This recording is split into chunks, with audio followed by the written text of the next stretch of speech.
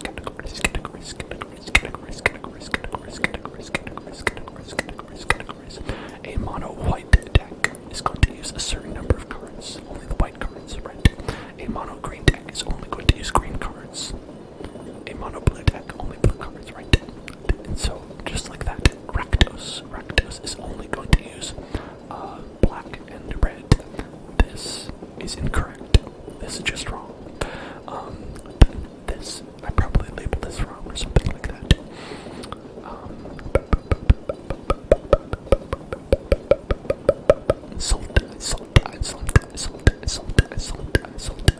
Another one, right? And then next to it is the actual definition of the deck, right? Dragons. This one has dragons in it.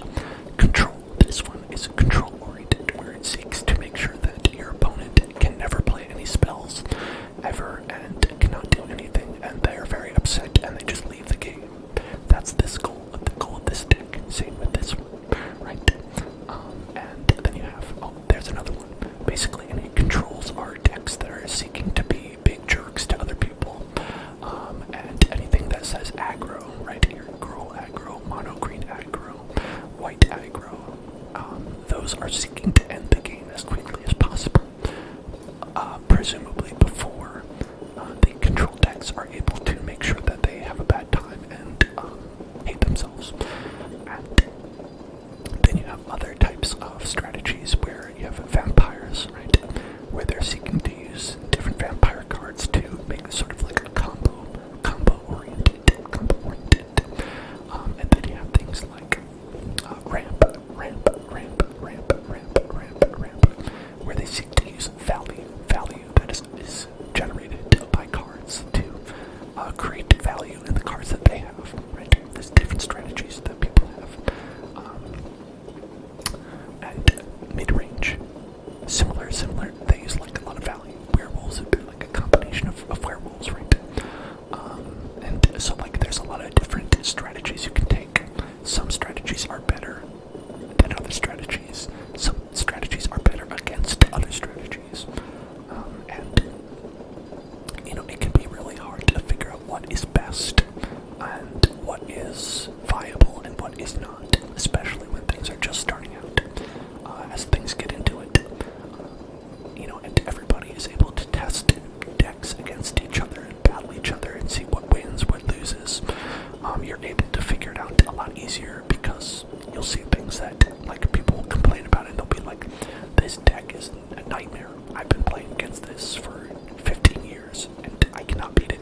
knows a damn thing about what this is.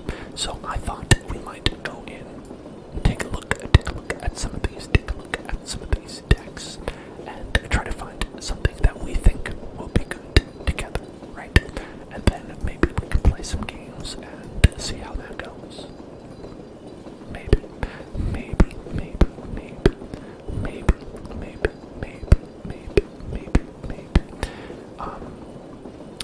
Now I don't know if any of you are familiar with the game of Magic the Gathering, and if you are not, let's play a quick game. And here, I'll just use this deck. We'll just play a quick game. I will explain to you the rules of Magic the Gathering. Hey there, Jessica. How are you doing?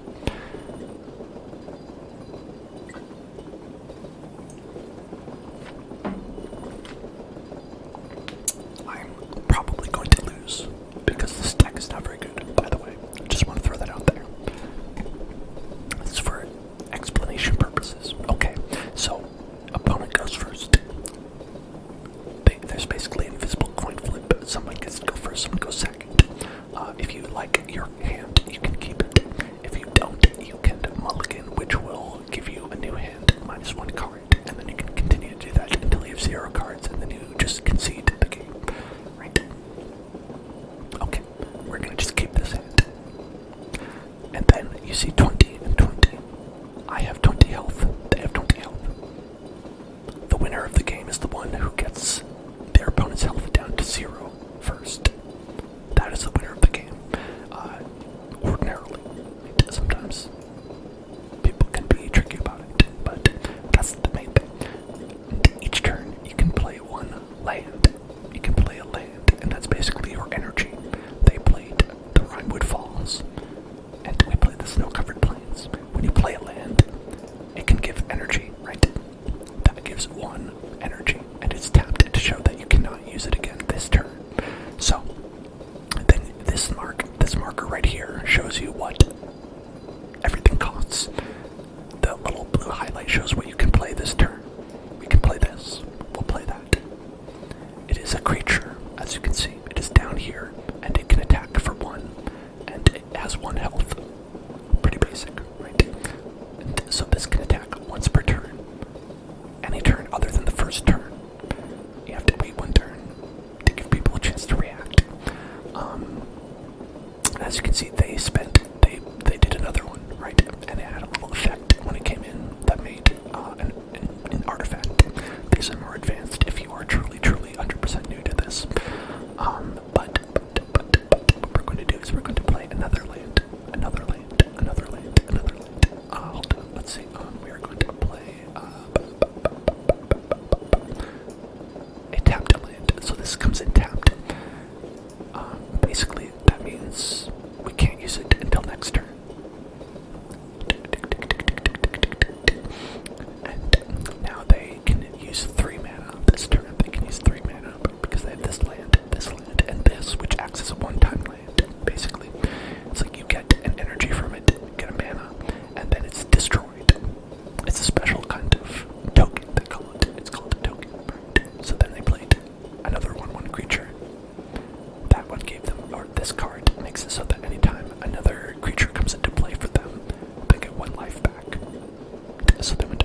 spells. And what these spells do is they make the creature stronger.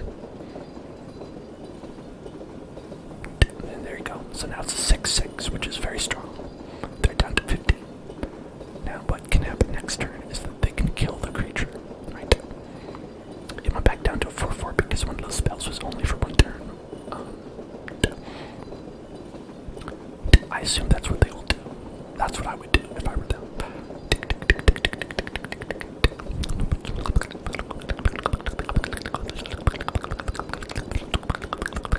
Okay, that's not what they did.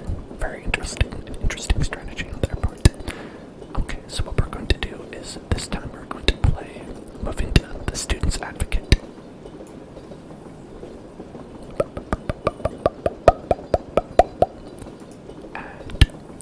Use this spell anytime we want, because this has an ability that is a lot of text. That amounts to you can cast a spell from your graveyard, which is where the spells go after they're used. That's basically it. That's basically the whole thing with that. Okay, and what do we have here? What do we have here? What do we have here? And, okay, so then we're going to go and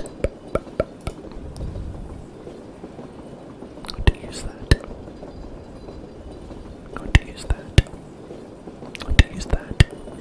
And part of the thing that's interesting about this game is that opponents can react, right? You can do things. You don't have to just let things happen, you know what I mean? And I think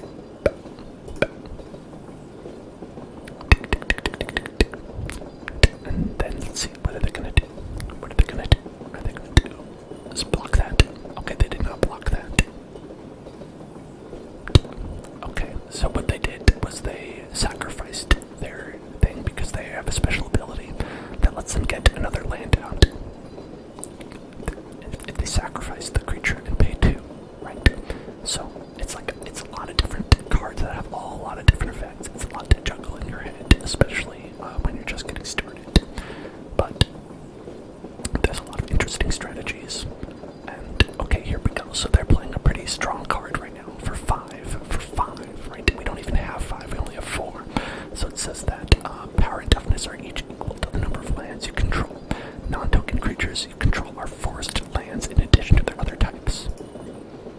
So now they have 8. That's an 8 power creature. That's an 8 power creature. Pretty strong. Pretty strong. Pretty strong. Pretty strong.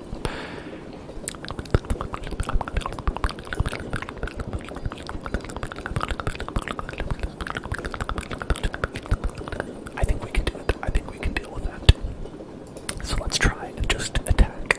We're just gonna go and attack. And we'll see what happens.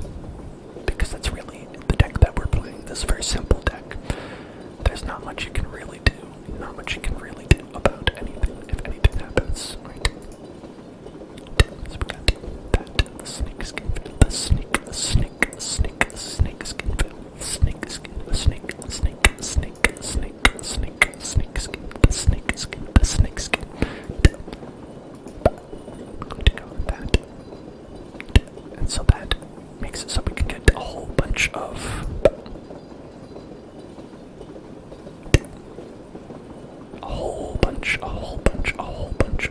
energy. Okay, but we did have to sacrifice our creature, unfortunately. It's okay, it happens. These things happen. We have a snakeskin veil, and that's about it. That's about all we have currently.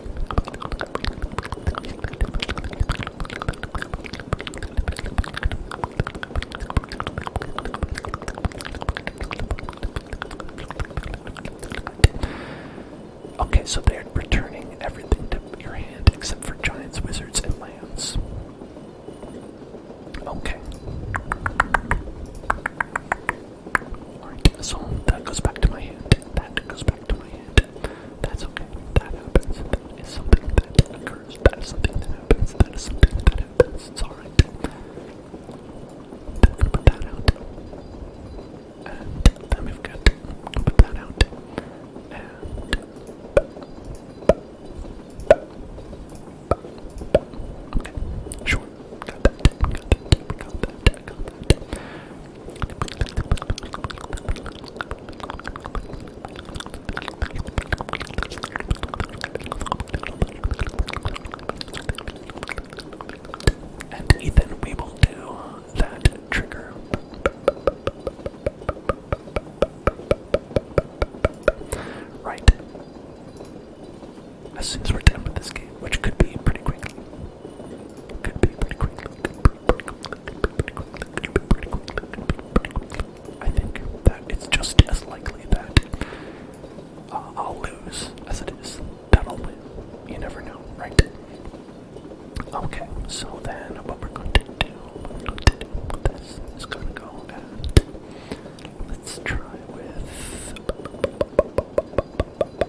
too scary. I don't know if I can defeat you with all your 0-1 characters that you have. E, big E, big E. Toss an E in the chat, toss an E in the chat, toss an E in the chat for trigger request of relax.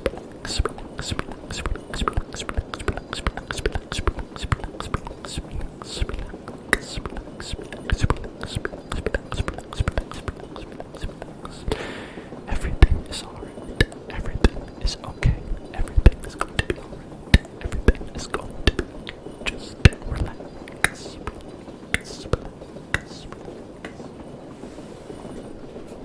Just reaching for my water, sorry. Relax.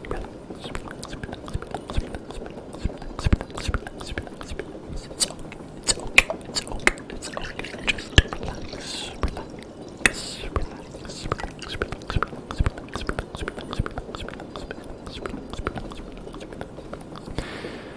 You are alright. You are alright. You are going to be alright. You're gonna be alright. You're loved. You are loved. You are loved. You are loved. So relax.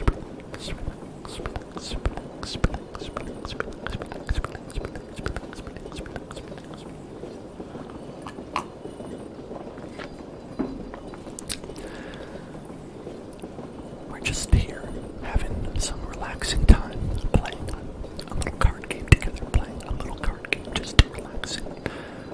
All of you, just a tight-knit crew, just a couple people hanging out, and having a little bit of a nice time.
else.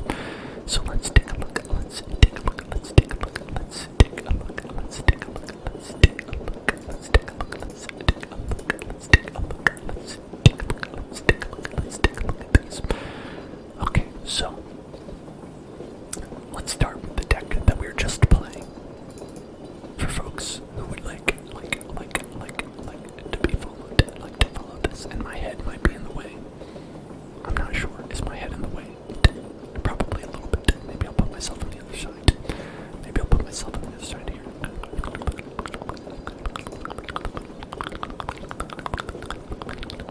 Oh, there I am. I've moved. Hello, Juiced Geo. Juiced. Okay, so the idea of this deck is that it has a lot of cards that cost one, and a lot of cards that cost two, and one card that costs three. That's it. That is it. That is absolutely it. Nothing else. Nothing else is here. Nothing else. Nothing else. Nothing else. Nothing else. Oh, are you kidding me? We opened all those cards. We opened all those cards and we still only have three of this one.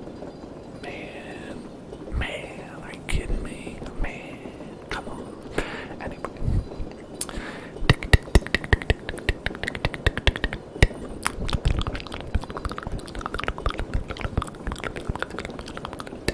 Okay, so we got two clever little mancer which has this ability called Magecraft.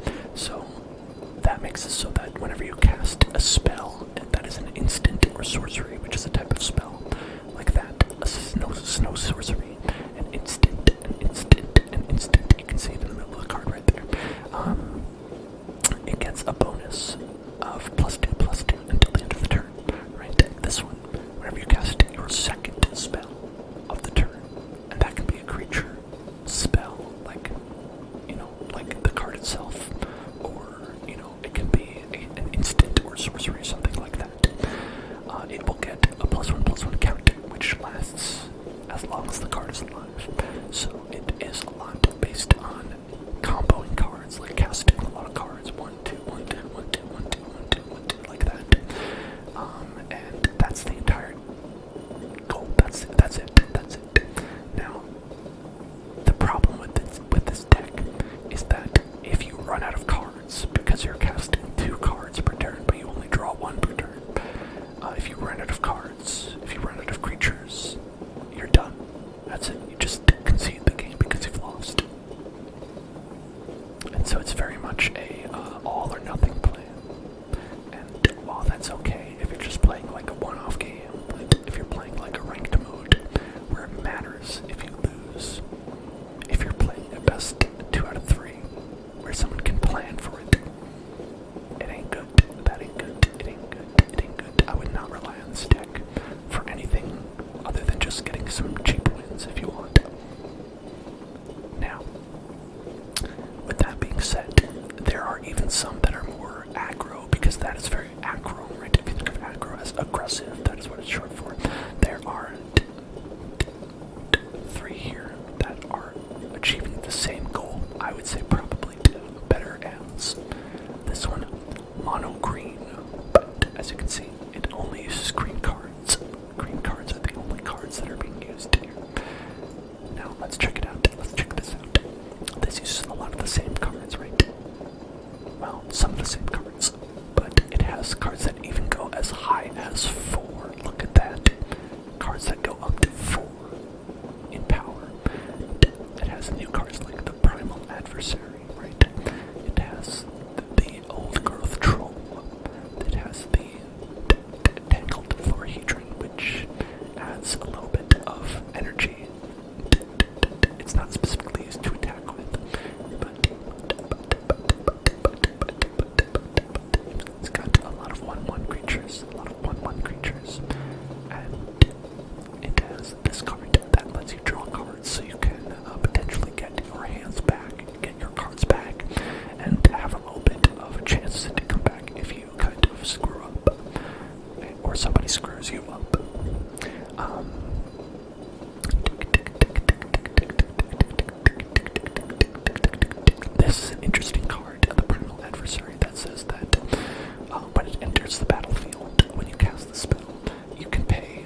cards are white in this one. They're all white. Now it has a familiar face, the Monk of the Open Hand, which when you cast your second spell each turn, put a +1/+1 counter on it. So it's that same goal. And this boast ability basically is, it's a cheaper creature that can create little tokens, like that human warrior. That code spell cleric. Same thing, if it was the second spell, put a +1/+1 counter on a target creature. Still, it's, revolving around that casting 2 spells per turn kind of strategy. Oh, Lobster says there's a train coming. There's a train coming. Now, where I used to live in upstate New York, it was pretty close to train tracks, so I would hear trains in real life all the time. But I know better than that, Lobster. You can't trick me. And then we also have the Intrepid Adversary, which, much like the other wolf creature, has an ability that says that when it enters the battlefield, it can pay 2 any number of times, and then you can put that many Valor counters on the Intrepid Adversary. And what that means is that creatures you control get +1/+1 for each Valor counter. So that is going to pump up all of your creatures. All of your creatures are going to get stronger if you have this guy out. So it can be pretty beneficial to have a lot of different creatures. A lot of creatures. This is a common offender, even from before the standard shakedown, where it gives you a +1 counter every turn. It's just, that's value.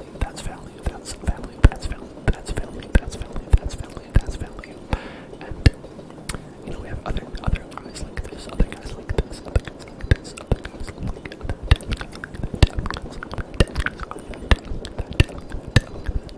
The elite spellbinder. So it's got a little bit of control, right? Where it can creature control, but it can take some creatures that are around and it can get rid of them. And this one even has the Legion Angel as the top end with 4 mana. So it's also a pretty decent deck. And in that sense, the green and white aggro decks by themselves are, I think, personally better than the combination of the two, right? Where it's a case where the parts are greater than the whole. The parts are greater than the whole because it's more concentrated. And now there's totally different green and red together. Green and red can also make the same kind of aggro, goal with the deck, where it's just attack your opponent and try to get them down to 20, or from 20 to 0 as fast as possible. And it does not matter. What else they're gonna do. They are probably gonna win if you cannot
a lot of these cards are familiar to me, as it is similar to a deck that I played using Magda and Jasper. Basically. And so with that, we already have a deck with that. Well, who cares? Discard. So that's the aggro that we're dealing with here. And then of course, there are other goals you can work towards, right? This one is life gain. So it's even Celestia, which is white and green. So that's what we played in that game that we had. This one is similar, but has a different goal. It's to make your life total up high in the sky, sky high life total, right? This is the kind of deck that Scarlet Rogue likes to play. This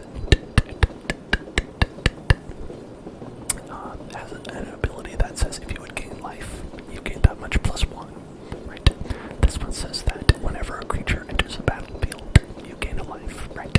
This one says that, well, okay, that's not anything. That one has, you can gain life from this card. You can gain life from this card. You could gain life from this card. You can gain life from this card. And, this one, you can't gain life from it. It's just strong. And this one says, hey, there you go. You can gain life from that card.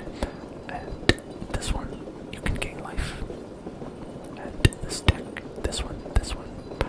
Oh, this actually a rude dude thing to do. This is a rude dude thing to do.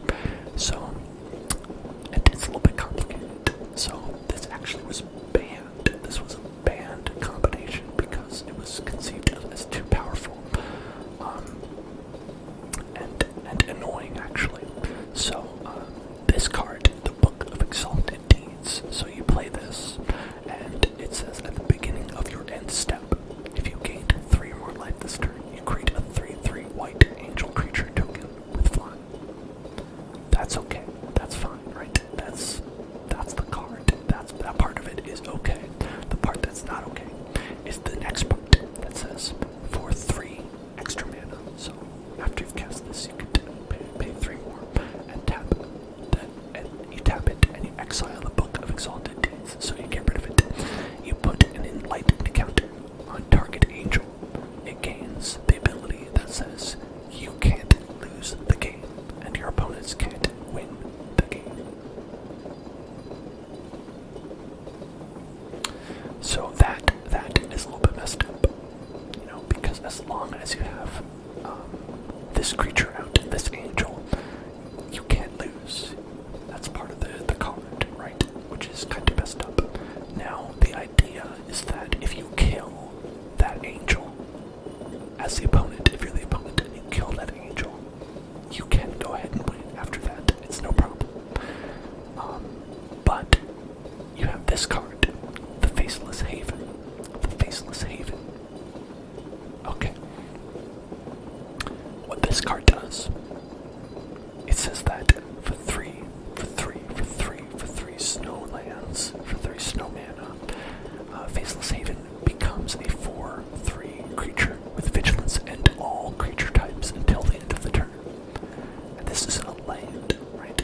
Afterwards, it goes back to being a land. And usually you can't destroy a land. You cannot destroy lands, usually. But what this means is that you could put, because it has all creature types, right? It also has the angel type. So you could put that counter on this creature when it becomes, for 1 turn, is becoming an angel, right? And then at the end of the turn, it stops being a creature, but it keeps the token. And so what that means is that you cannot lose the game forever. Unless they have some way of destroying a land, which nobody does, because it's not very common to do that. It's not really worth it. Nobody has any land destruction spells, because the only reason you would have it is for this very reason. And so this was deemed as annoying, actually, which is why it was banned, because basically it does not mean you win the game, it means you cannot lose the game. So the result is that when you play this combination, what ends up happening is you sit there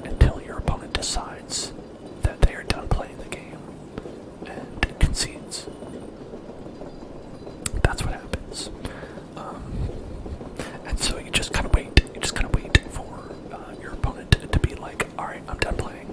Bye. And what happened is that a lot of the time, that wasn't happening, right?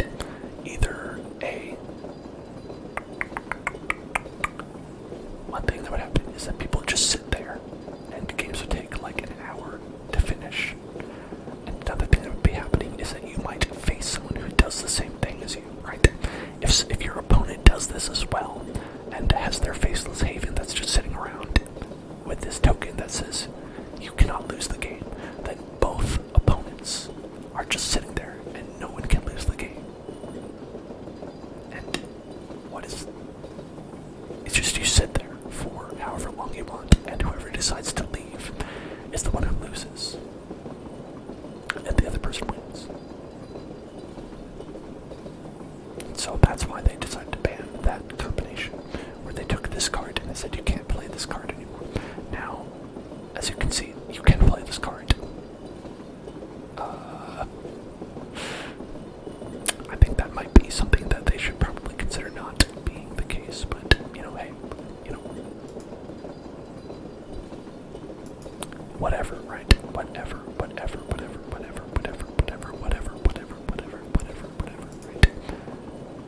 Whatever.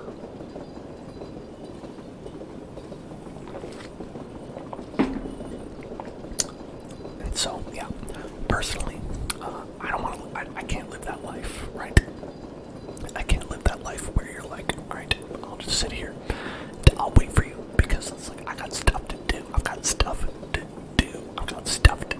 so it's like, it's a strategy you could do if you have unlimited time in your life, but that ain't me, folks. Could not be me, couldn't be me, so we're gonna look at a different strategy.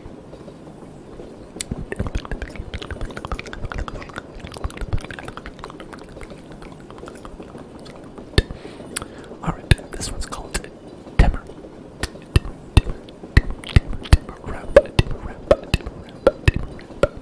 And what this is a red, green, and blue, so three colors.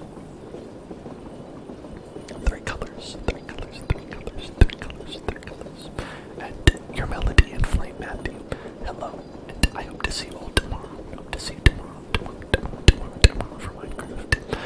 Alright, so we have three colors. It can be a little bit difficult to play a deck with three colors in it because you might not get the colors that you want, right? If you're playing and you have only blue cards, if you get three islands, but you wanted a mountain or forest, you're just kind of screwed. Right? And that can be bad. That can be bad. Alright, and the general strategy here looks to be ramp, as it says up there. Ramp means getting to a high mana value as quickly as possible. So, there's cards like this. When Quandrix Cultivator enters the battlefield, you may search your library for a basic forest or island card to put onto the battlefield and then shuffle.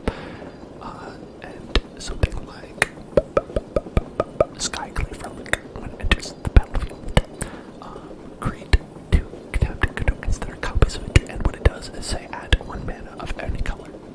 So that one says, just make more of this card.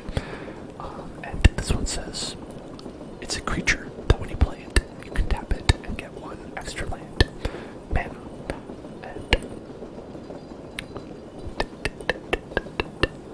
And what's the payoff, you might ask, because the whole idea is that you get all this mana, and the question is, how do you use it? You have a couple of things that you can do. So,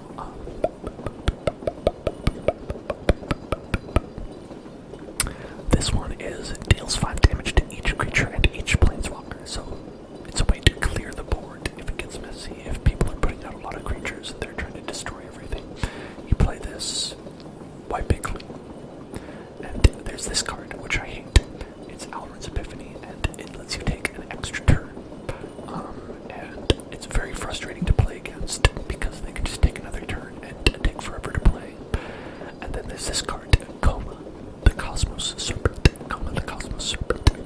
is extremely hard to deal with, extremely difficult to deal with, and can just win you the game on its own.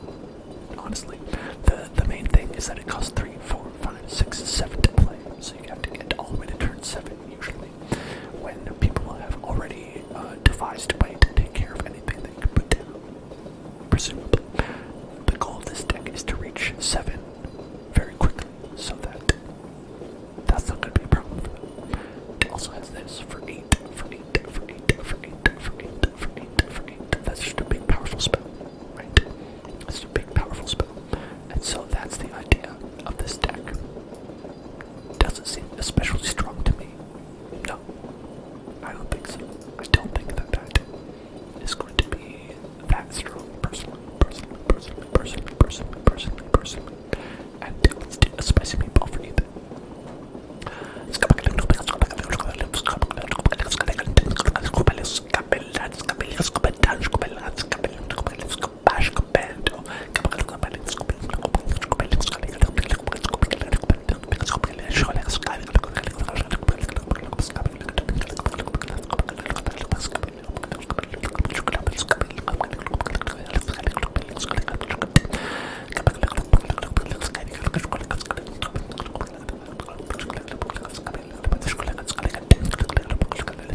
everybody. Hello and welcome back. Welcome back.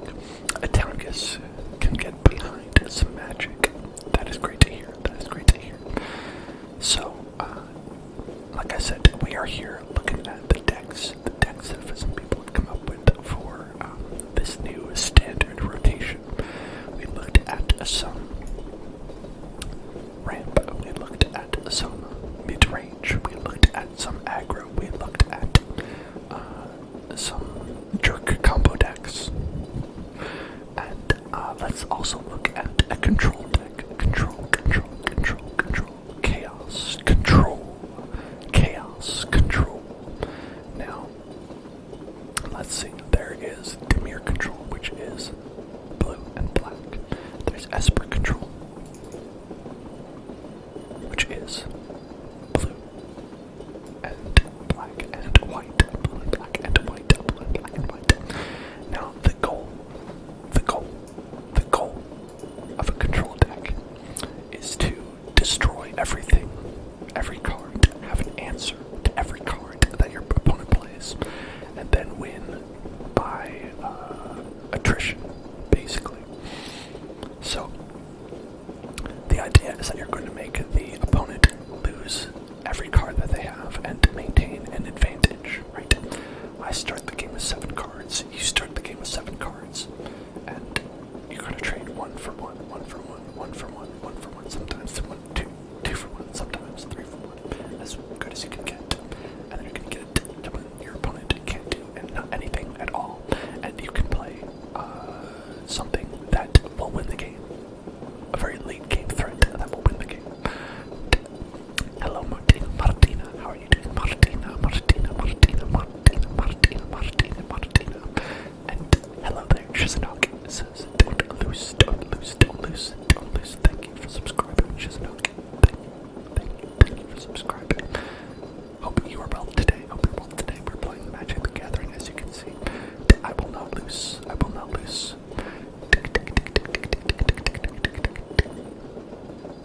And, okay, so with this deck, it looks like their main source of how to win is Mordenkainen, Professor Onyx, and Amaria's Call. One of these cards are going to be their win condition.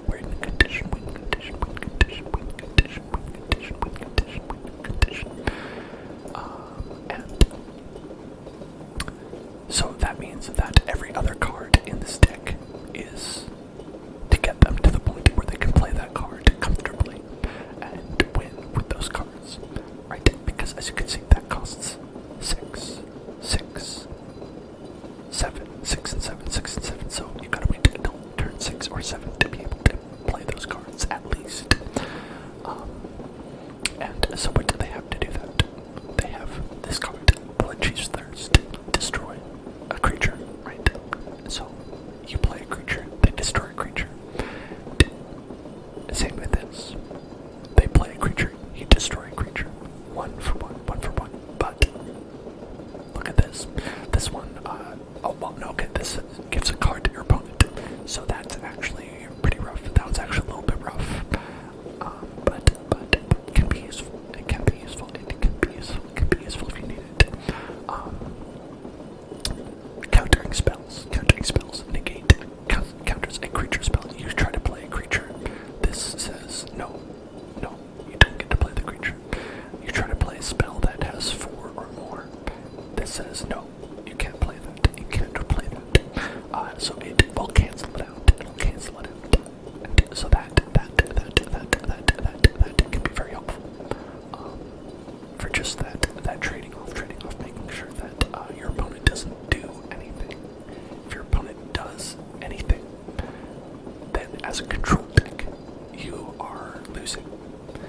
This one destroys a creature. This one destroys a creature. This one is the other important goal that control decks have, which is card advantage. So you gain 2 life, draw 2 cards, and discard 2 cards. This doesn't create card advantage specifically, but it makes sure that you have the right cards that you need. Exile, which is like destroying, but more permanent because they don't go to the graveyard.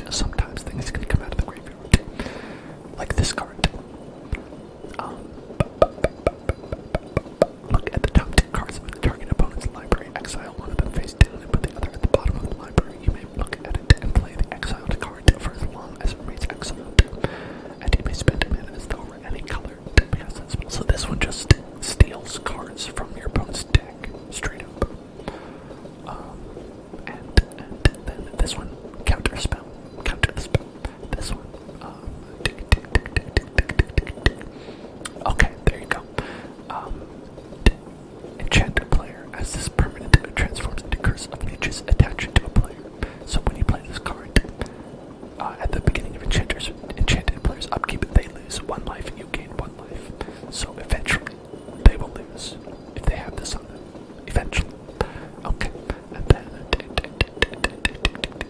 which cards am I picking? I don't know yet. I'm not sure. We are trying to figure out what would be a good deck to make. And then we'll go and make that deck and we'll play with it. This one kills a creature. This one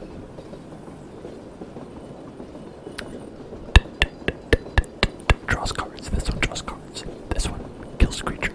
This one kills a creature. This one kills all creatures. But it would kill yours as well if you have any. As you can see, there are not a lot of creatures in this deck. There are approximately, it can tell you, there are 0 creatures in this deck. There's nothing in this deck that can attack your opponent. 0, actually none. Literally 0, literally 0 creatures. And occasionally some of the cards you have can turn into creatures. Like this one can create a creature, right? But there are no creatures. Typical things you'd understand as creatures. This land can turn into a creature. This land can turn into a creature. This land can turn into a creature. But are there any creatures? No, absolutely not. Absolutely not. Why would you put creatures in a deck? Why would you put creatures in a deck? What's the point? I don't get it.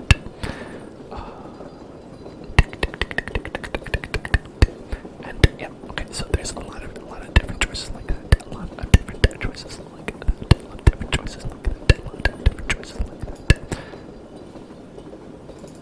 How is this one different? How is this one different? Death opponent is brown.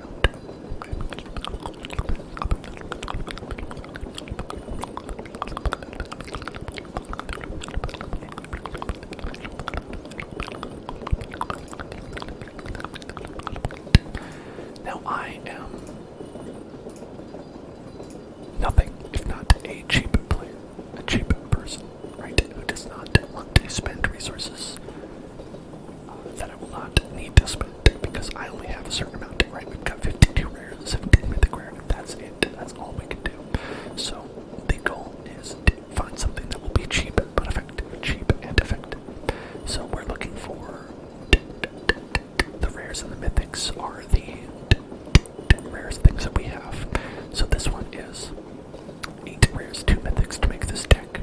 This one would be 6 rares, 2 mythics. This one would be 6 rares of 4 mythics. This one is 5 rares of 4 mythics. This one is 4 rares, pretty cheap. This one is 6 rares, 4 mythics. This one is 8 rares, 2 mythics. This one is 5 rares, 3 mythics. So it's all about seeing what would be the least amount. What would be the least amount. And obviously rares are less rare than mythics because as you can see we have 52 of them and 17 mythic rares.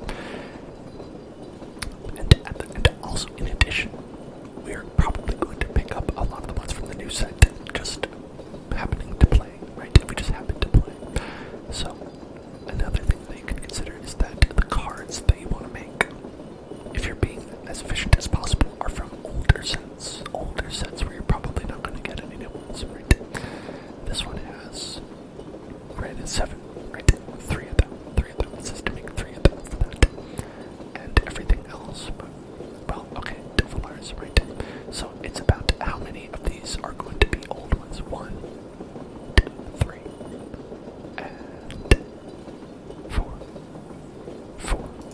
With that one, 4. And let's say with this one would be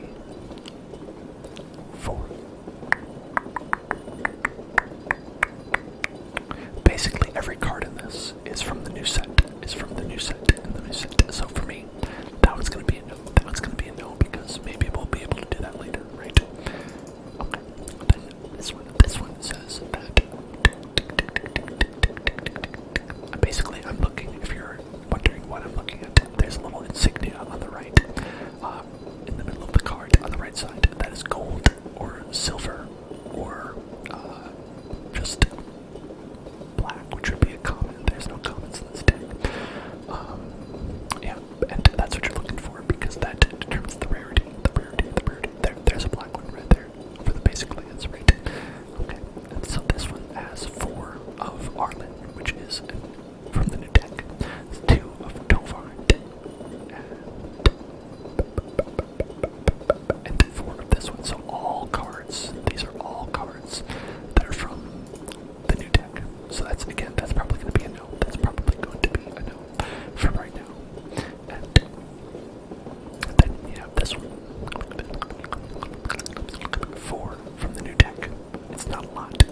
very small amount. And that's about it. And that's it for that. Then mono green. What do we have? We've got, okay, 2 from an old set. And there's 3 from an old set. And then 4 from a new set. The 4 from the new set is less than ideal. When we looked at this one, it was... Oh, that one's also 4. That one's also 4 from the new set. So maybe, I don't know if we can get out with making it less than 4 from the new set. Let's see. There's 4. 5. Alright, so that one's actually a little bit more expensive. Got 5 for that one. For this one, it's got, let's see, 1, 4, and 4 from the new set, 4 from the new set, and 4 from the old set, it looks like. 1, and, yeah, 4. Okay, so with that one, maybe not. And, cathartic fire, and burn down the house, so that's from the new set, for sure. And that one's from an old one, and that one's from an old one. And that one's from the new set. Man, not ideal. So it's like, no matter what you do, you're gonna have to spend a little bit from the new set. Okay, so then we should probably just go based on what we think is gonna be the most fun to play. Now, one thing is the sideboard. I've not covered this at all, that there's a best of 1 and best of 3 mode in this game. So you could potentially play best of 3 modes where you can switch and swap the cards that are in your deck to handle other players, right? If you're like, oh, their deck needs this card to beat it. So I will make sure to put that card in my sideboard. That way I could defeat them with that. And that's something you could choose. You could choose that. You could choose to do that. You could choose to do that. You could choose to do that. You could choose to do that. But a lot of these decks do not have that. It looks like this one right here.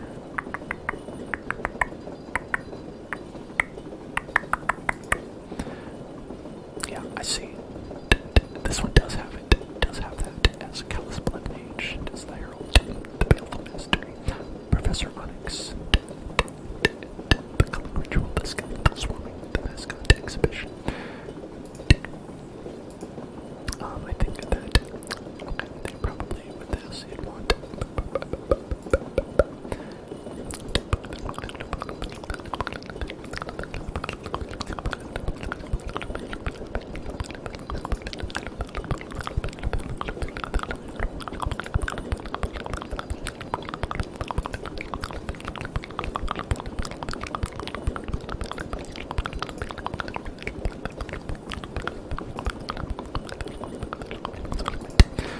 I think this one looks like it could be fun.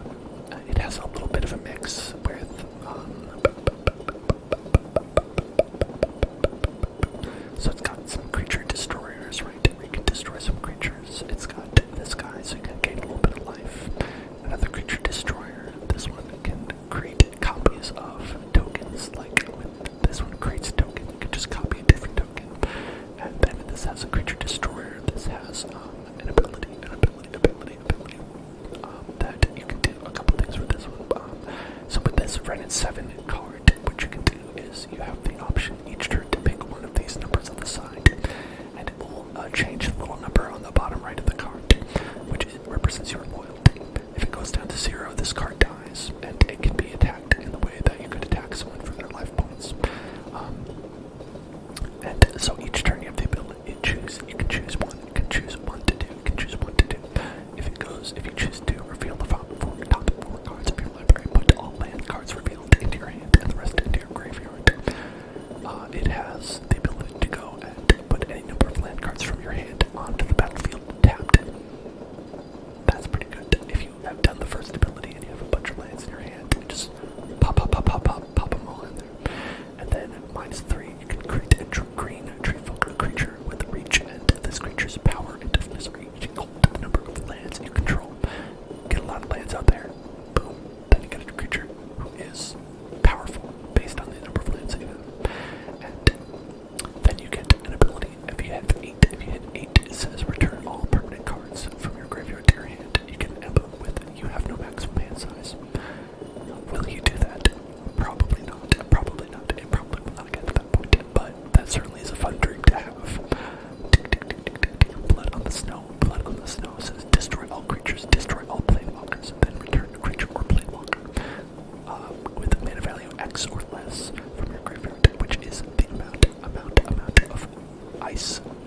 snow mountain, snow, used to cast the spell.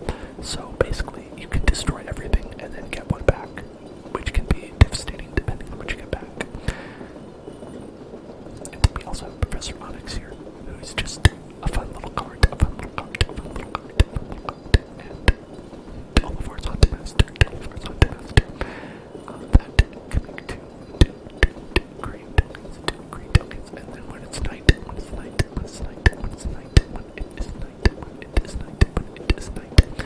and basically anytime it transforms, right, when it becomes day or night, you make two green wolf tokens.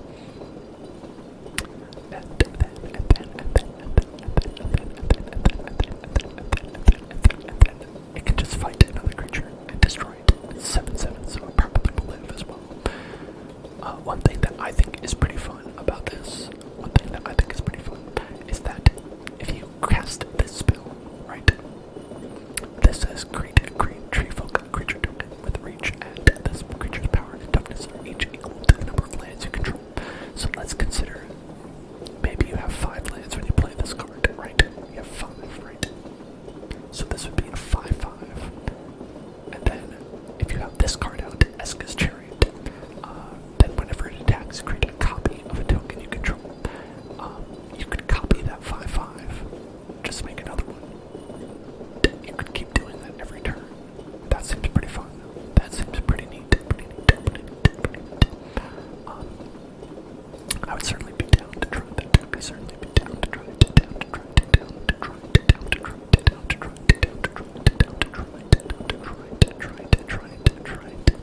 So let's try that. It'll use up 3 of our 17. 3 for 17 will go down to 14, but I think it's worth it. This seems like a fun card. Let's try it. Okay. So let's try it out. Let's give it a shot. Let's give it a shot. Let's go and play it. With that, I'm gonna go and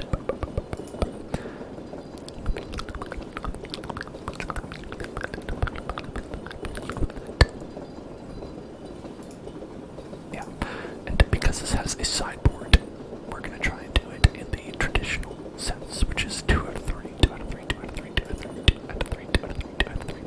Tofu OST. I hope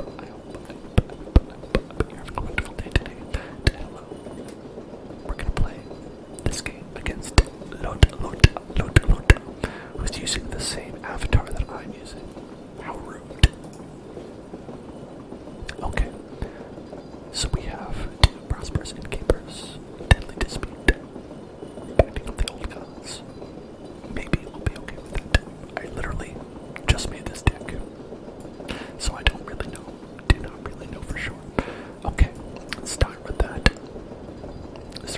We can't play anything this turn, but next turn, perhaps. Alright, we've got First Strike and Ward 1. Disturb 4. Each creature you control is Ward 1. Okay, so that it comes back as a strong creature. So you kind of wanted to leave it if possible. So we're gonna go and we're gonna cast this, and then we're gonna go and cast this. Look at that. Now I have a treasure token.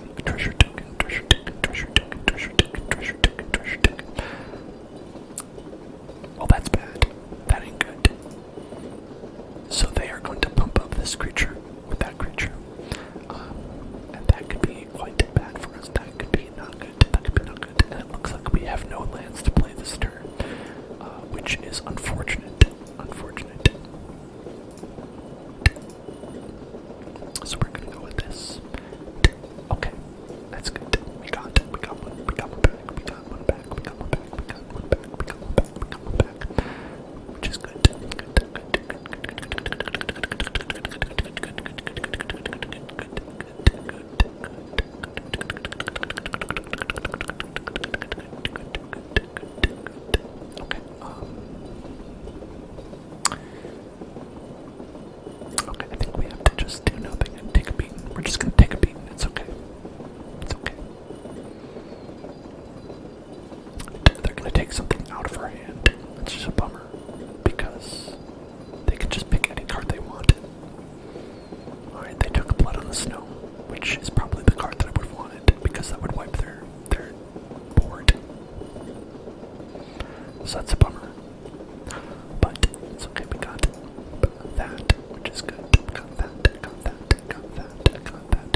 that's my bad.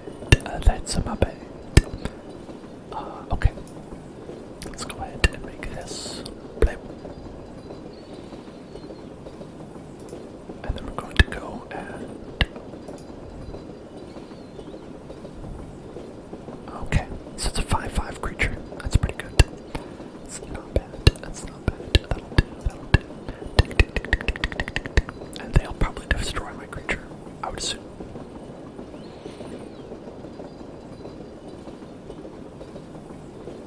Welp. Rip. Rip. Okay, I think we're probably 4, 5, 6, 7, 8, 9. Yeah, we're probably screwed here. I think we're probably screwed. That's what I think. That's what I think. That's what I think. That is what I think. That is what I think. That is what I think. That is what I think. Probably not going to be okay.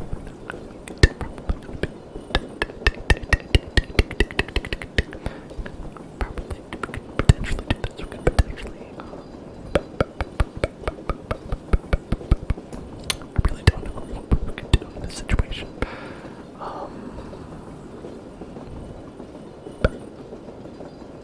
Okay, we could do that.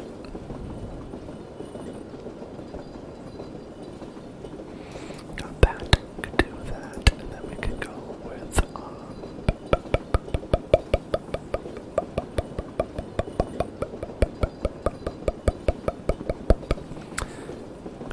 we could go with that.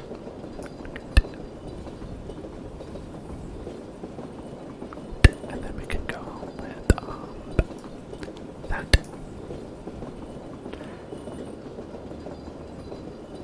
And then we can go with that. And hopefully I don't know. I don't know. This is probably gonna go bad. Alright.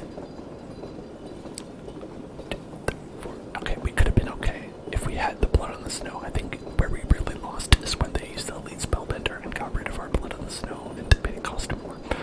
That is really kind of, I think, the part where we really kind of got screwed in that moment.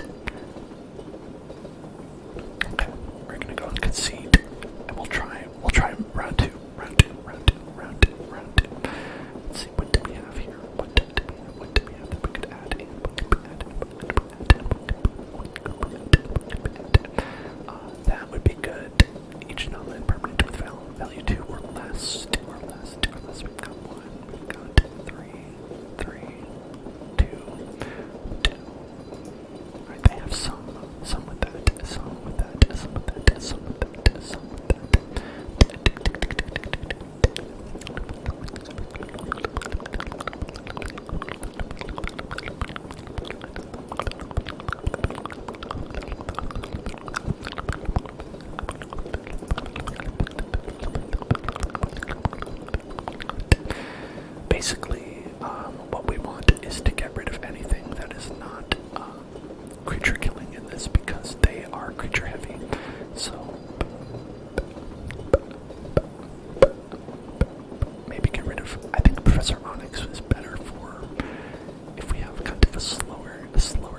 Okay, got that. Then we can go ahead and get our green tree folk. That's okay. That's alright. They killed it, but that's okay. We got a 5-5 out of it. That's not bad. That's something.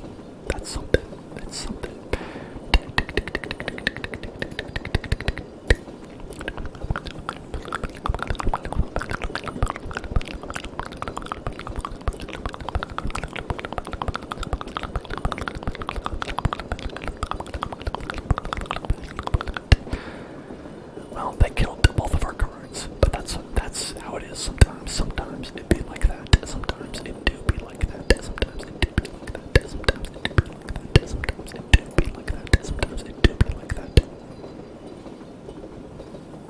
Okay, and then let's go ahead and gonna kill that guy. Gonna kill that guy right there. And we're just gonna go straight up and go. We're gonna straight up go. Up and down. Go for it.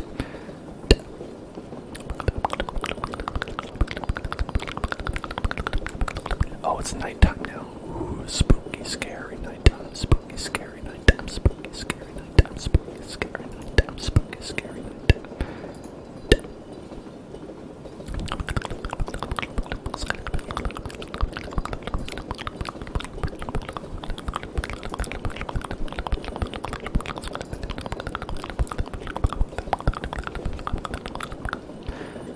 Destroy target creature.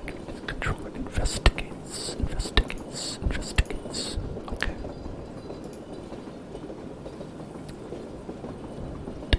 Okay. Alright, so then we're going to draw a card with this. Oh, that's a pretty good card to get, but we can't use it this turn. We cannot play it this turn. Okay, ability source with the chosen name. Okay, they say you cannot play Ren at 7. But that's okay, because that's actually not the card that we have. We actually have a different card entirely. Check it out.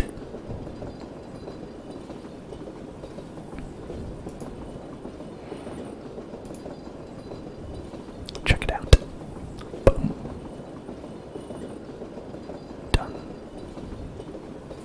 Okay, we got 1, 2, 3. Yeah, okay. Let's just attack with everybody except you.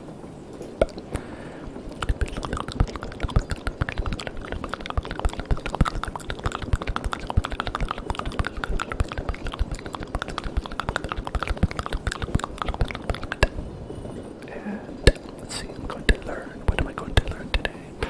What shall I learn today? What shall I learn today? What do we learn today? What do we learn today? What do we learn today? What do we learn today? I think we learned this. Because we have 1, 2, 3, 4, 5, 6, 7. So we can go ahead and cast that. Tick, tick, tick, tick, tick, tick. Wow, hit. Motherfucker at 2 by the needles. Tick, tick, tick, tick, tick, tick. So let's go ahead and boom, check it out. Yum, yum, yum, yum, yum, yum, yum, yum. Delicious. So we've got a lot of creature cards. Creature tokens, creature tokens, creature tokens, creature tokens, creature tokens, got a lot of creature tokens, got a lot of creature tokens, got a lot of creature tokens, creature tokens, creature tokens.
See, he won't even attack. Too much of a coward.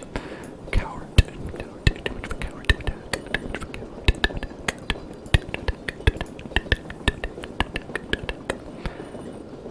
Okay, then we got that. Nice. Alright. Valuable services. Goods and services. Valuable goods and services. Okay, so let's go ahead. I think we can actually attack with everybody this time. Okay. And then we're going to go with that.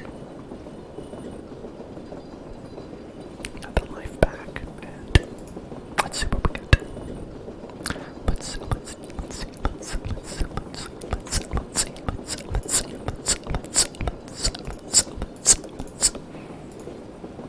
Okay.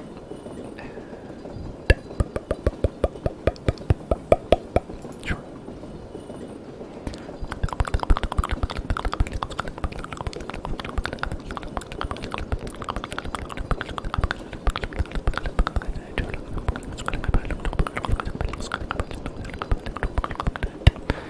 Okay, I don't know if we should get this one or not, but I think that an extra kill spell is not bad. Extra kill spell, not bad. Okay, so they decide to just play it again. Play it again, play it again, play it again, play it again, play it again, play it again, play it again. Just okay by me. That's okay. That's okay by me. That's okay by me. That's okay by me. Got lots of cards, which is a great place to be. Great place to be. They are, for some reason, playing very slowly.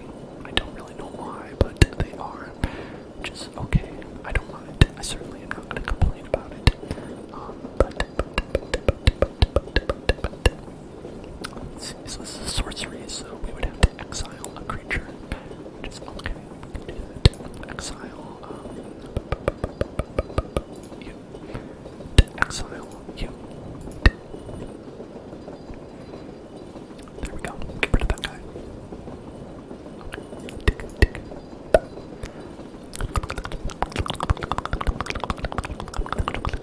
Oh, they just had another one.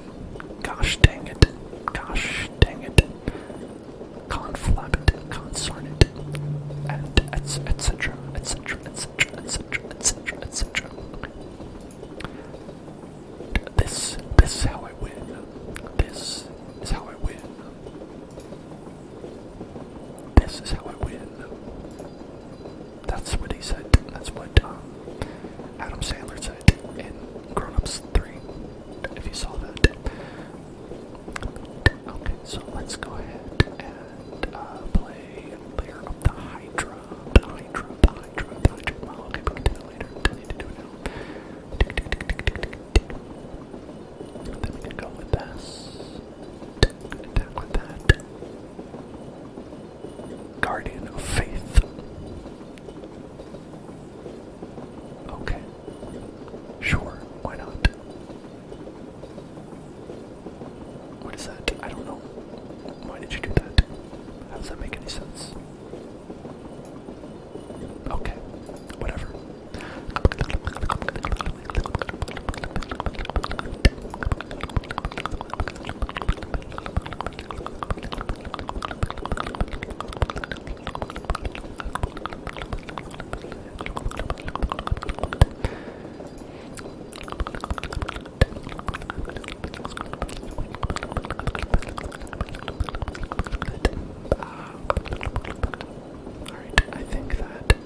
Oh, they gave up. They gave up. They were like, I can't do anything about that. They gave up. That was my plan. That was my plan right there. And we did it. We did it. Congratulations, everyone. We did it. We did it. We did it. We did it. So let's take a look at that deck and see what worked and what did not. So I think that it was very helpful to have like a lot of these killing spells. They definitely seemed to, I think our planeswalkers were a big threat, and they were scared of them. That's why they played some things preemptively to get rid of them, even though we didn't have them. Right? We didn't have them, and we didn't need them as well, because actually this eye twitch is very helpful for getting these cards out of the sideboard, like the mascot exhibition and whatnot, because that is really what won us, is that having Eska's Chariot and the mascot exhibition. Having necrotic fumes also helped to give us an exile. That was pretty key. That was pretty key, exile. And I think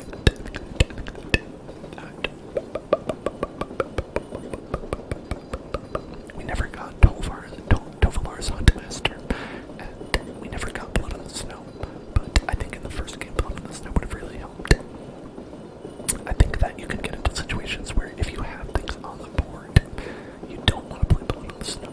But I think that if you are in a situation where that's likely to happen, then you're probably playing against a control deck, and you would probably take this out anyway.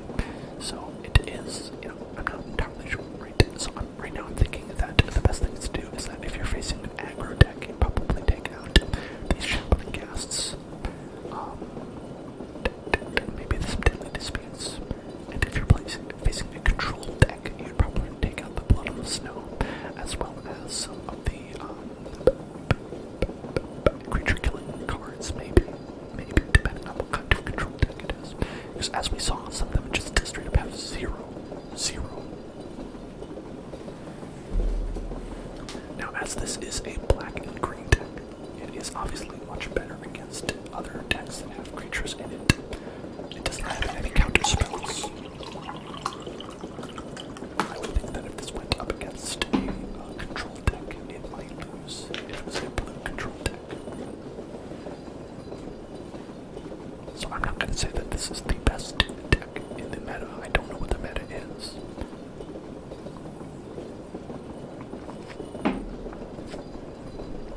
It certainly seems like it's alright. Why don't we try playing another deck, and see what pops up, if we do that. Let's take a look, and see,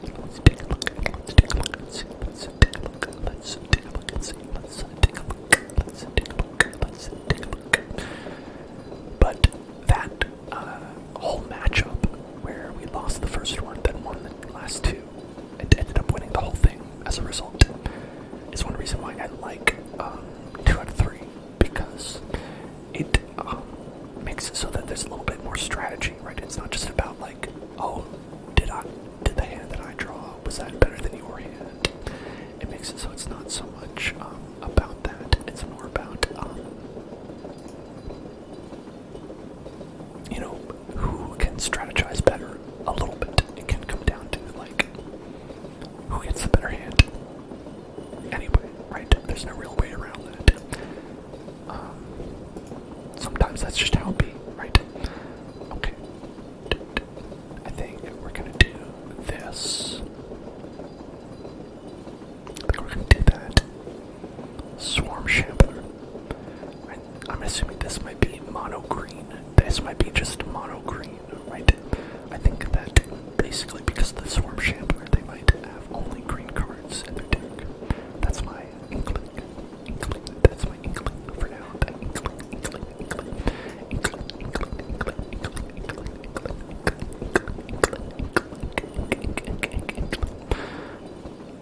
Okay, so what we're gonna do then in that case is we're going to go and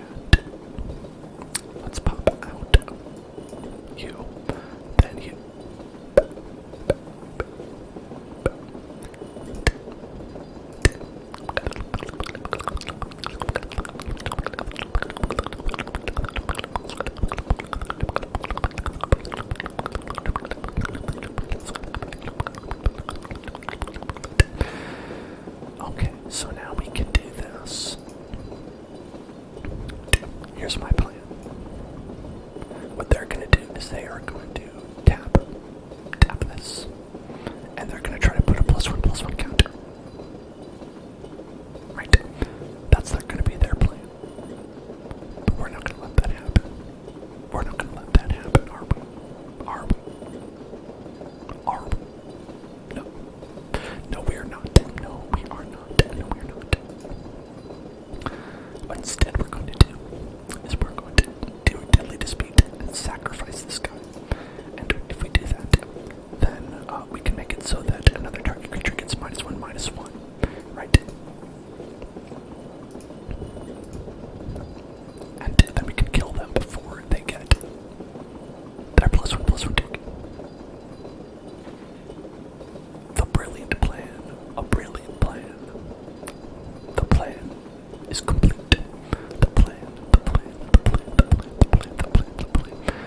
Okay, whenever a permanent an opponent controls is put into a graveyard, put a +1/+1 counter on Sorrow. The beginning of your upkeep, if Sorrow has one more +1/+1 counters, you may remove all of them. If you do, exile each other non-land permanent with a mana value less than the number of counters. Okay, that's a lot of text. So the safest thing to do is to kill it. Just kill it. When in doubt, just kill it. When in doubt, just kill it. That's my motto.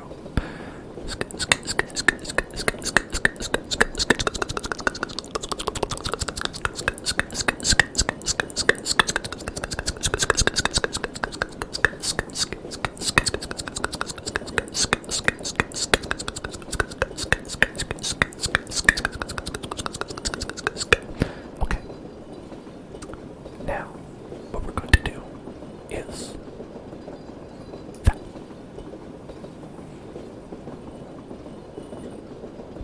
Okay, got that. And then we're going to go and put that up. I think that's good. I don't know. No. Flying blind. Not really sure. I don't know what they have in their hand here. Sarov.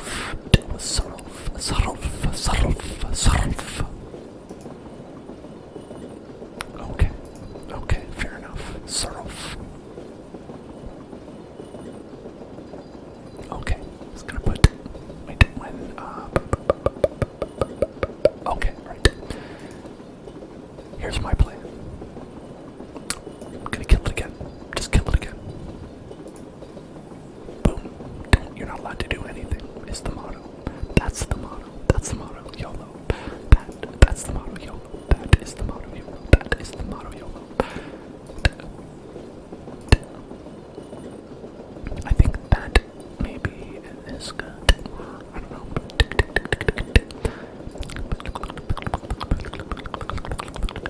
Okay. Tick.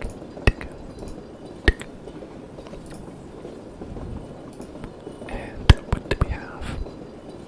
Okay, that's what we have. And what do you do, sir? What do you do? Aha! Try to kill my creature? No.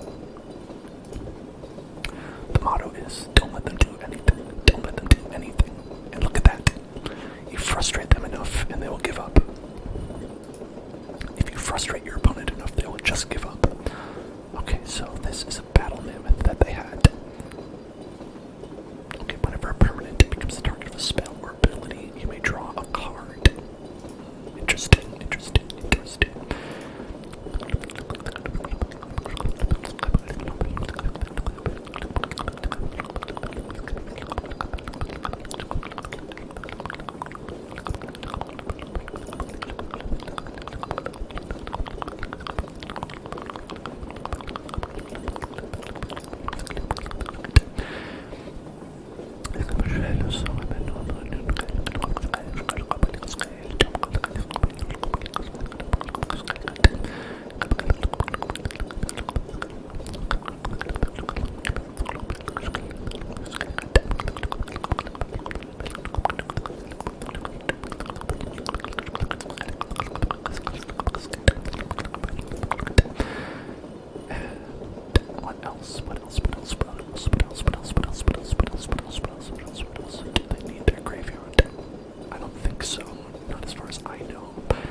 basically we're employing the same strategy as last time. Because it's a creature-heavy deck. So you get the things that kill the creatures. They have a creature-heavy deck. You kill the creatures. That's how you defeat them. That's how you defeat them. They have creatures. I kill them. End of story. End of story. End of story. Okay, this is not especially good because we have 1, a 4, and a 6.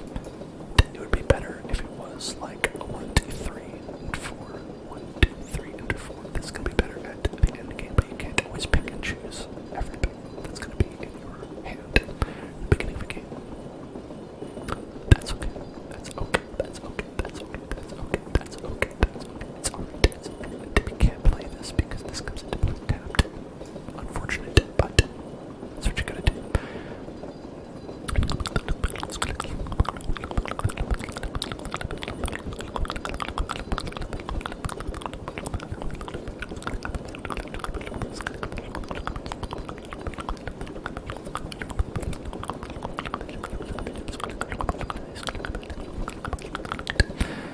Okay, so what we're gonna do, Prosperous Innkeeper.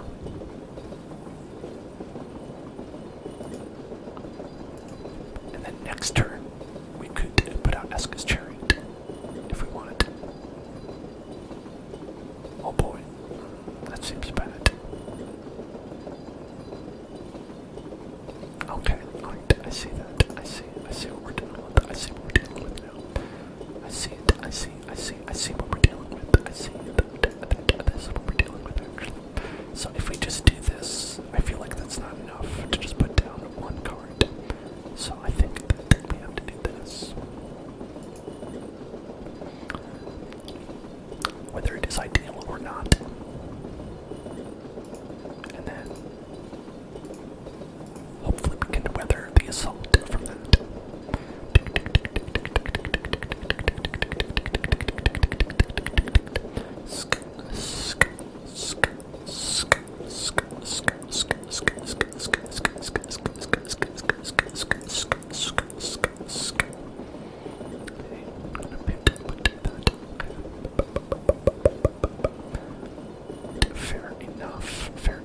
Fair enough with that. Let's see.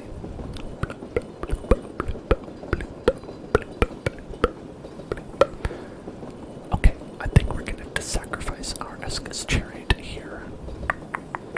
So we don't end up dead later. I think that's probably what we're gonna have to do. Okay, and then back to bunkers.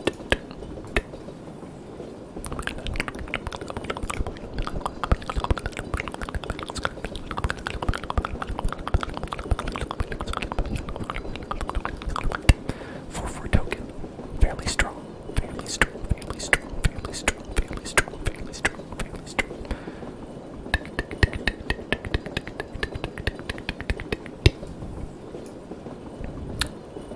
And we really don't have a play until turn 6. Till 6 runs around. When we do, then that'll be good because we have lots of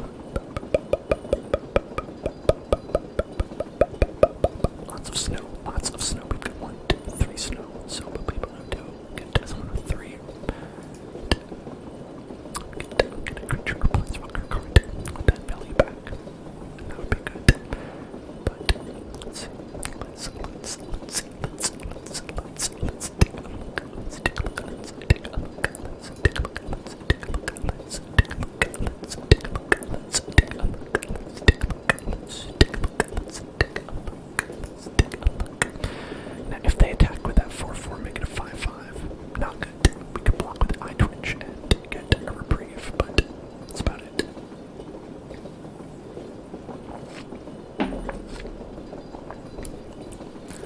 Oh man, that is a rough one. That is a rough one. If a non-token creature an opponent controls would die, exile that card. Ice counter on it instead. So that means we can't block with Eye Twitch instead. We cannot actually do that. Actually, that doesn't work. It's a bummer. Block with that. Opa. Right. Opa.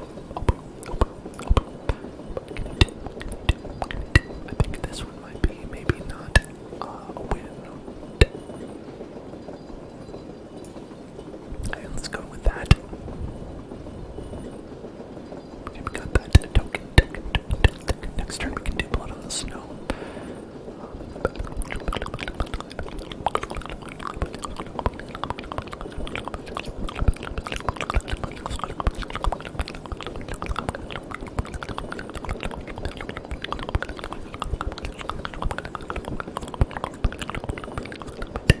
They had another one. Jeez. What? Why would you play two of those? That's not helpful. That's not helpful to play two of those.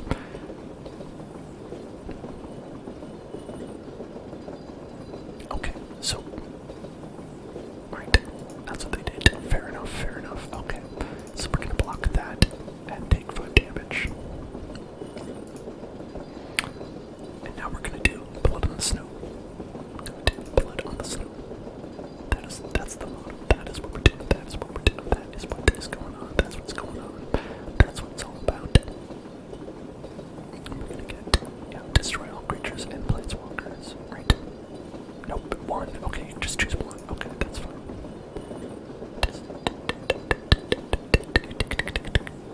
Destroy all the creatures. Goodbye, everybody. Goodbye, all creatures. Alright.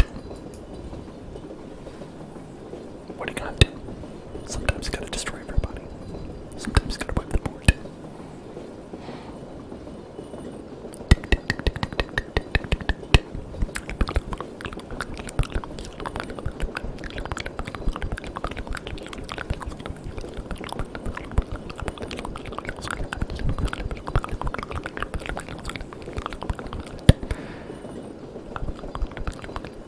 Hello there, penny girls. Hello there. Hello there. Hello there. Hello there. Hello there. Hello there.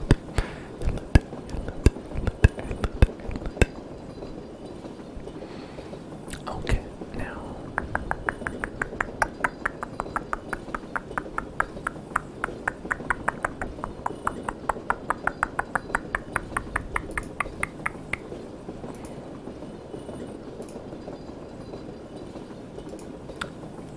So this is going to be the plan. Sacrifice. And sacrifice. And sacrifice. I should have done this later. This is actually a bad idea.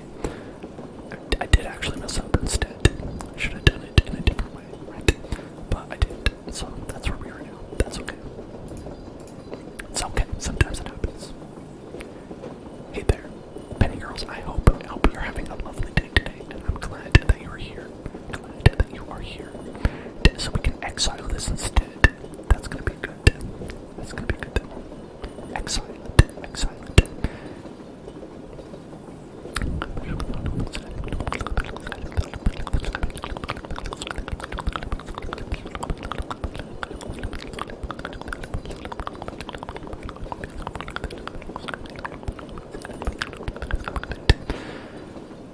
Okay, now this will be 4, that will be 3, and we draw them a card. And I'd rather not draw them a card. So instead, what we're gonna do is 1, 2, 3, 2, 4, right? Okay. 1, 2, 3, 1, 2, 3, 4. Okay, yes, perfect. Then we're gonna attack with this. Boom. Excellent. Then what we're going to do is we're going to do Baleful Mastery. Okay, let's see when Crackmont dies. Okay. Alright. Let's see, it enters with 3. Okay, so it becomes a 4/4 afterwards.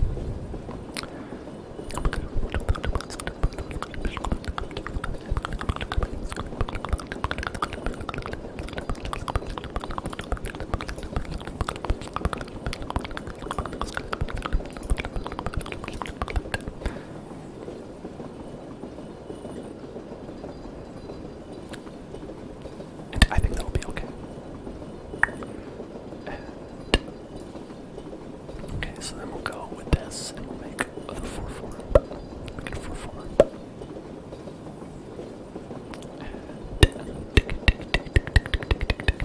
We could destroy or we could soul shatter as well.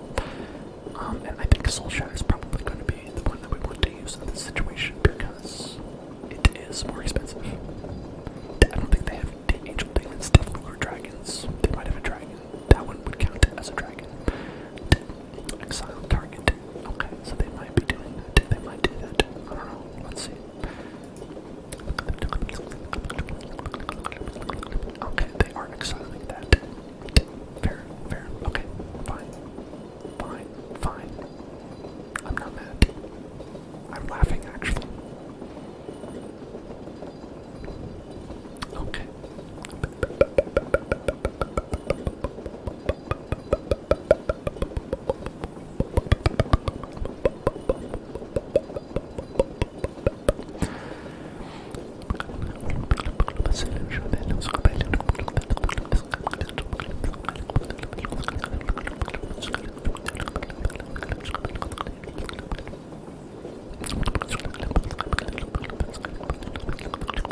we shouldn't have saved that other one.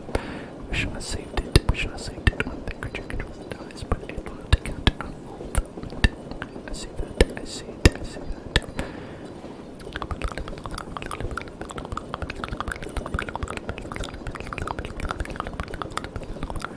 Alright, I've decided that we are going to. Oh, wait, right. Okay, right.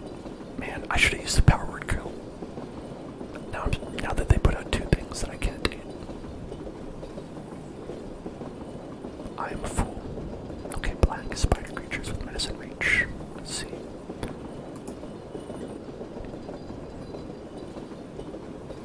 Okay. Okay. Okay. I think we should get Jim with that, right? Pop, pop. Okay, got two.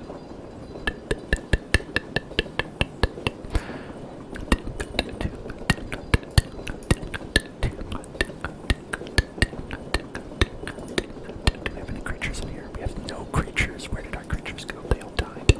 They all got excellent. Okay, so then we're instead going to go and do this. Okay, put one of them into your hand and the rest into your graveyard. So, let's see. I think that.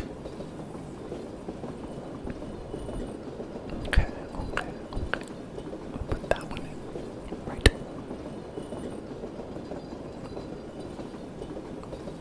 Yeah, that's the one we're gonna put in. And we're gonna do this. Check it out. We're going to go and attack, and then we're gonna do that. Check it out. Check it out. Boom. Boom.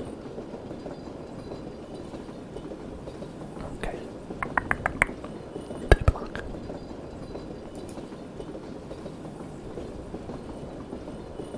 Okay, putting a loyalty counter. Now, I think, let's see.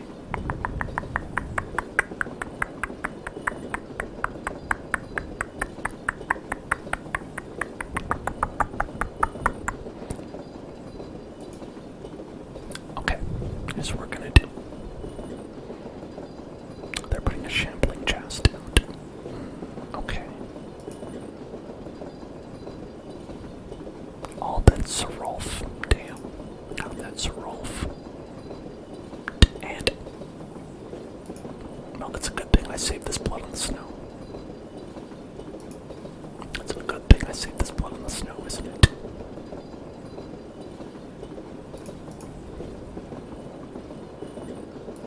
And what do you got there? How could you do this? How could you do that?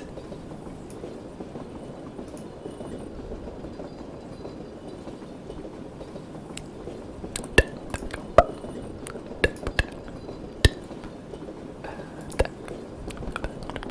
we go.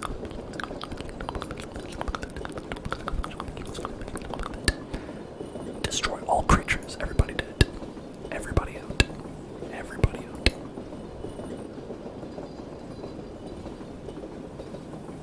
And we're going to bring back. I twitch again.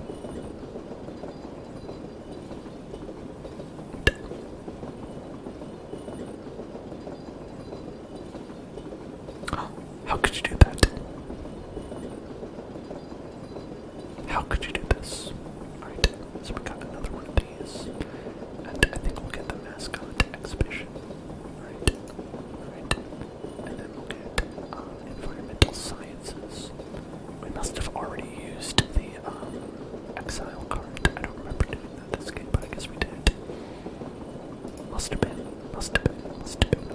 something we did. Okay.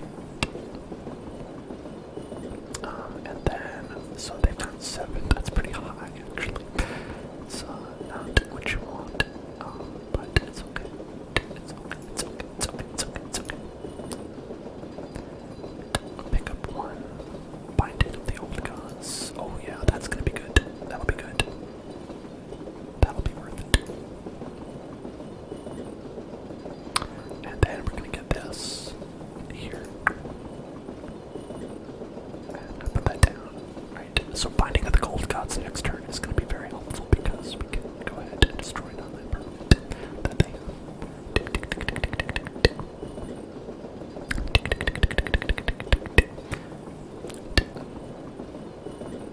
Okay, I think they're going to attack Professor Monics, I'd imagine, right? There it is. Yep. Okay.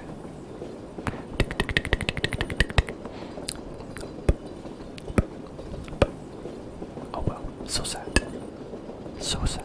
So sad. So sad. It's okay. It's alright. It's okay. We can take blending of the old gods, get that non-land permanent out of here. Get that non-land permanent out of here. And then we could do, I think, Eska's Chariot, maybe, or we could do another binding of the old gods and get rid of this.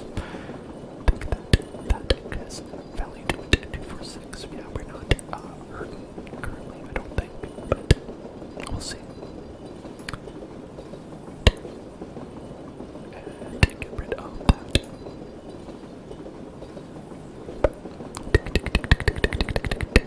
I'm gonna do extra. You had another lob. They had another one. So the smart thing to do would have been to save that. That would have been the smart thing. But listen, I'm not about doing the smart thing, okay?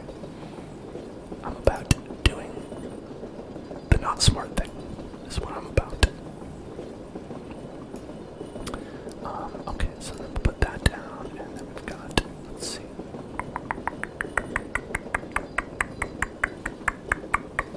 That. And we've got that. How about that? What do you think about that? What do you think about that? What do you think about that? What do you think about that? What do you think about that? What do you think about that?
last round.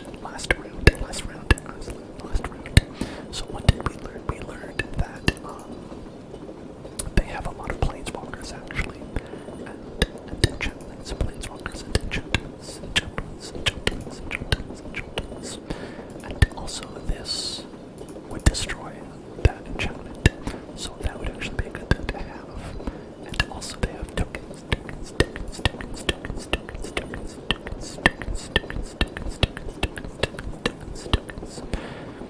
So that could be useful. Could in fact be useful. Why don't we get rid of some of these cards? We don't want to have too many cards.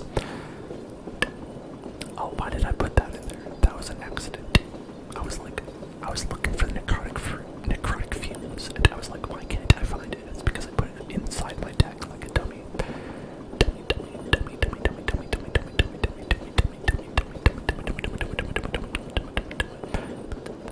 That's okay. So now I've taken out everything in our deck that does not kill the enemy, and we're just here to sit around until we draw our planeswalker.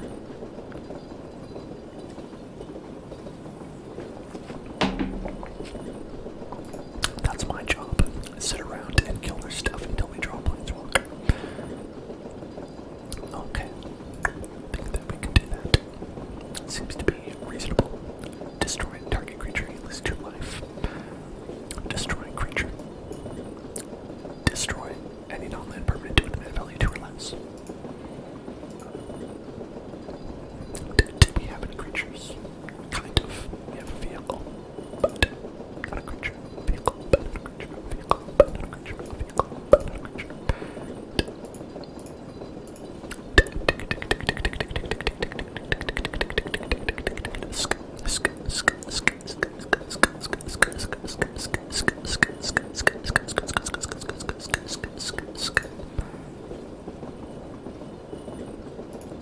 Okay, now,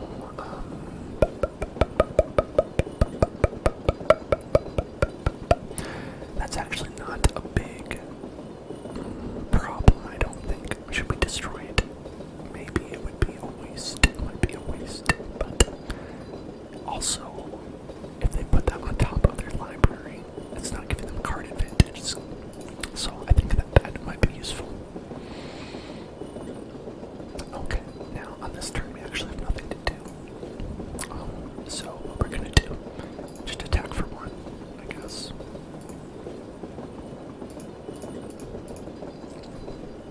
I don't know. We could have, tried to trick them and be like, maybe we have something or not. But I think it's probably better to just use things. Right? Just use it. Okay, there we go. So they're putting that.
And how much will we have if we did that? 1, 2, 3, 4, 5, 6, 7. So we could do mascot exhibition with that. Yeah, I think that's probably the best option. Blah. Did a lot of classwork. That can be good. That can be alright. Ooh, and then we got right at 7. That's a great one to get. That's really good. Okay. Great tree folk.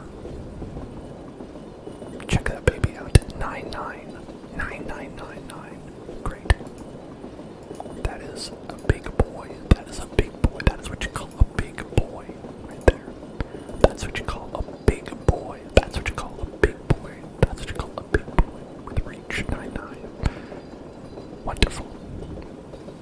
Destroy non-live permanent. Fine. Crush my dreams. There go my dreams. Goodbye dreams. Bye-bye dreams. See you later.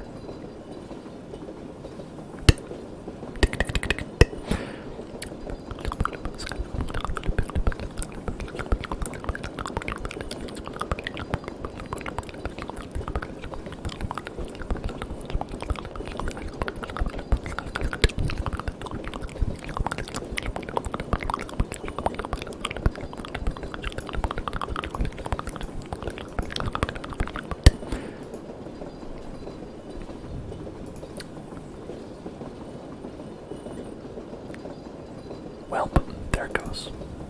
There it goes. Actually, I think I might have been okay. I should have just used my land over here to protect me. But I did not. But I did not. And let's see, this would be 3.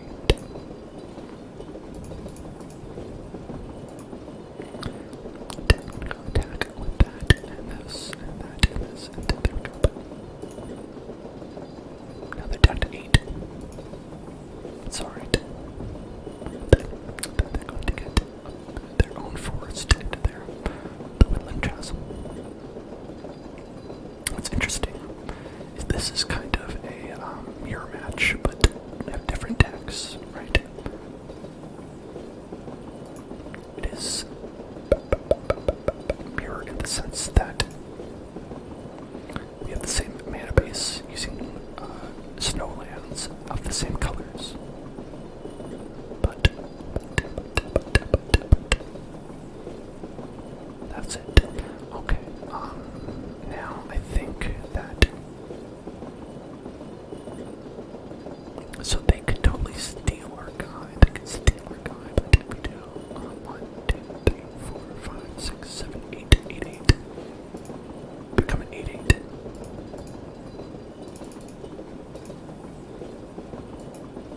I am become 8, 8. I am become 8, 8. Destroyer of worlds.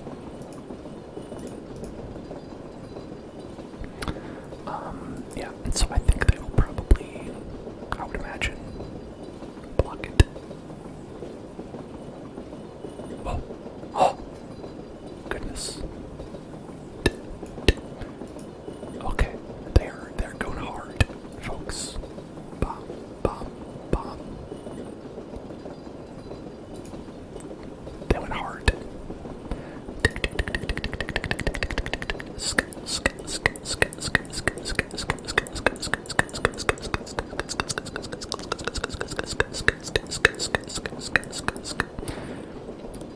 I feel bad because I've definitely been playing slow, trying to, say everything that I've been doing, but it's okay. Okay.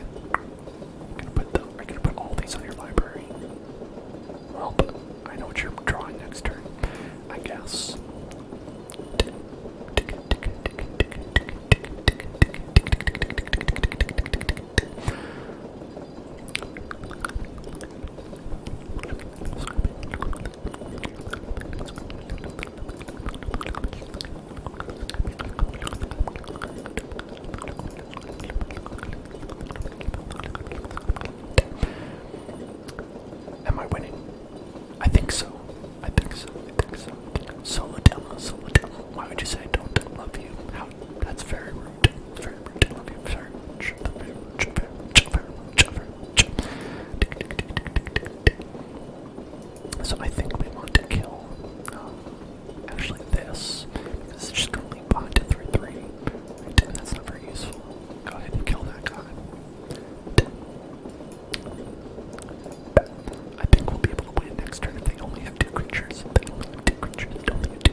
Mouse, is that the guy? Is it Dead Mouse? Is Mickey Mouse dead? Is that what they are implying? Is that what Dead Mouse is implying? That Mickey Mouse is in fact dead? God, I hadn't thought about it that way. Horrifying. That's horrifying. Do you think that they're playing the same deck that we are? Do you think that they're playing the same thing? No, okay, they're playing black, white, and blue. This is what I said earlier, is that if we face a deck that has counterspells, we might just straight up be outclassed. Outcast and outclassed.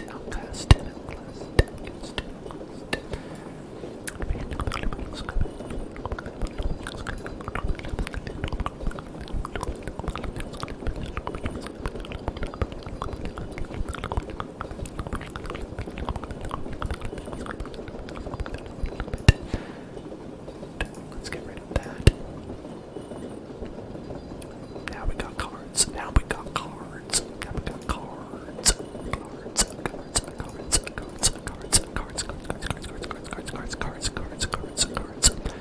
Love cards. Love good cards. Love to have cards. Love to have cards. Okay, now, let's see, we could play Esca's Chariot, but this is most certainly going to be a counterspell that they have. We could play Shambling Ghast, and they would not counterspell it. And that is an option that we have. Because they would say, I'm not going to bother. I'm just straight up not going to bother counterspelling that. It is not worth it. And then I think that maybe we could deadly dispute or something like that. Maybe that's what we could do. I'm not sure. We'll see. Consider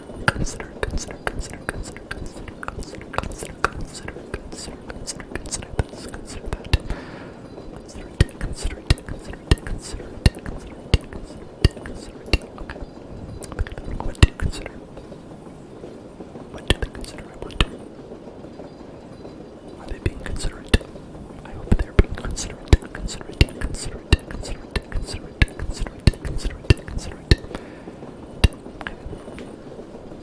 And they have played nothing so far. And alright. That is a thing you can do. Okay, so I think what we're going to do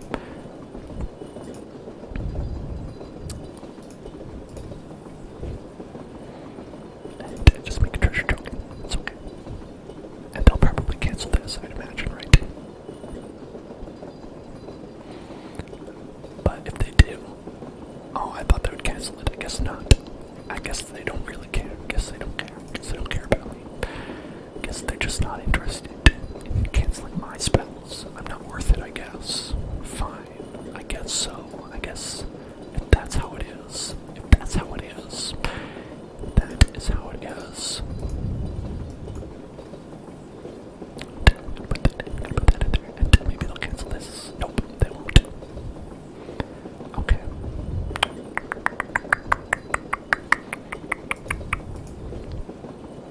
Well, but I've got a lot of treasure tokens. Got a lot of treasure tokens right here.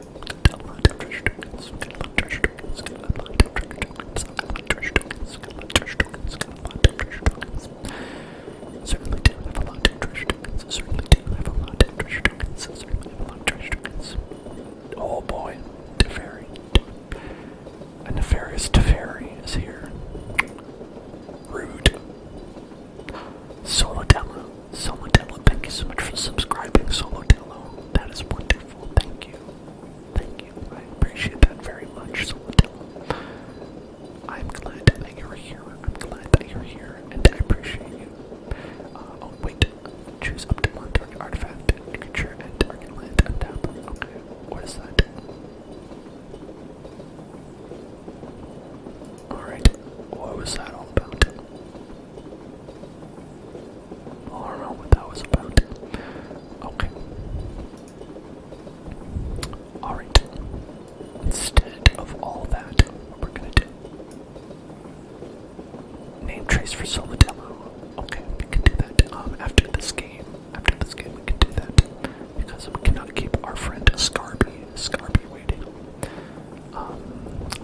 Alright, so if we do this, I think we can potentially get a Soul Shatter off because they'll cancel this spell. Or maybe it's better to do this, and then if they cancel it, then to do another one. What do you think about that? What do you think about that? Huh? What do you think? Oh, they just did it. Okay. Was not expecting that. Alright, maybe they don't have a counterspell. I thought they had a counterspell. I guess not.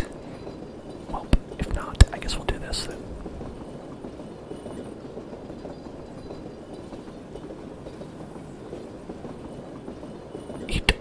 You let me kill Teferi. What is... That is some next level galaxy brain shit. Galaxy brain. I got galaxy brain. Galaxy brain. Galaxy brain. Oh, it's because they had another one. I see how it is.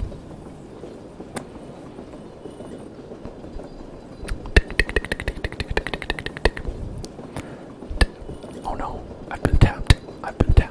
Help.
this is the control matchup, folks. This is what the control matchup is like. This is the problem. This is the problem with control decks in general, is that it sucks. The problem is, it sucks.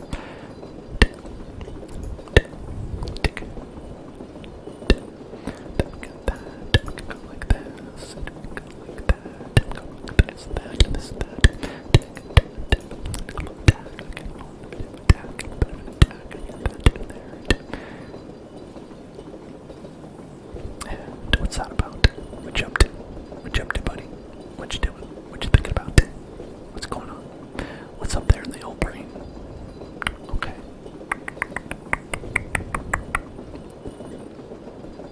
Create a treasure token. Create a treasure token. Create a treasure token. Create a treasure token. Create a treasure token. Create a treasure token. Create a treasure token. Oh, exile monocolored permanent as well. Boy, they think of everything. They think of everything. They thought of everything.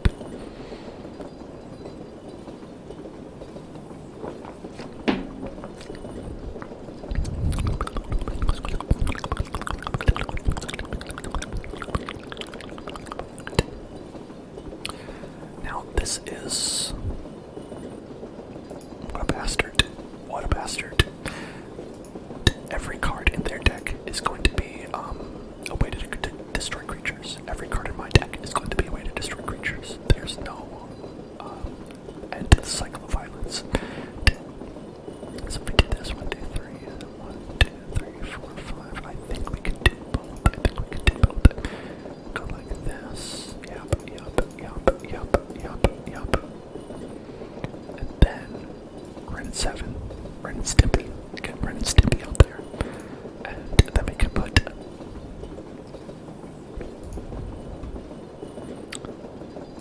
boom, 8/8. So I'm assuming they can get one, but not both. They can destroy one, but not both. They have Grandmaster Flowers in here. Funkmaster Flex. Funkmaster Flex. Without first strike or double strike or vigilance, can't attack or block until next turn. Okay. And my turn.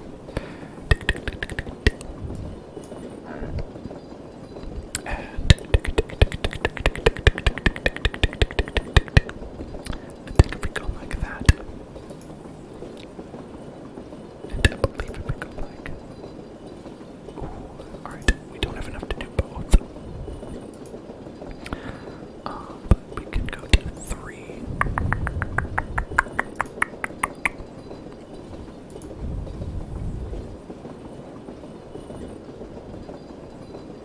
Okay.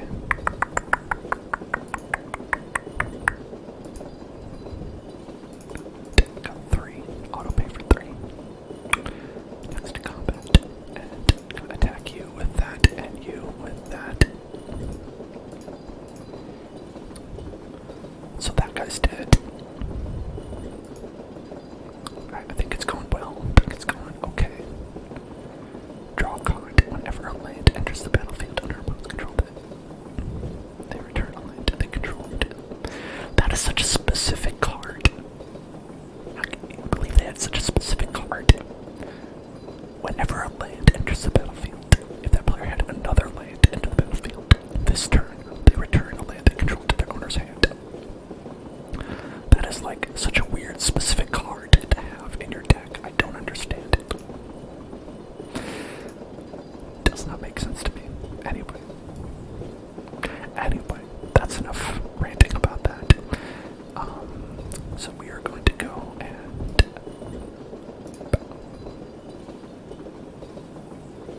get that. Okay, and then I think we're going to go with this. And then we're going to go with that. Gonna attack for 8. Boom, boom.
we want to do is we want to get rid of creatures,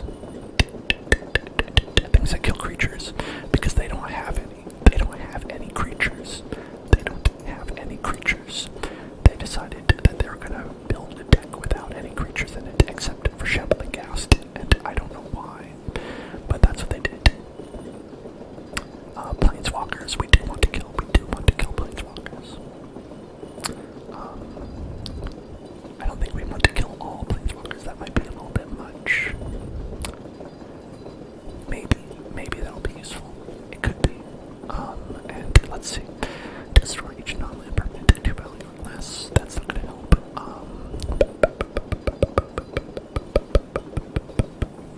Exile graveyard. Would that help? I don't think so.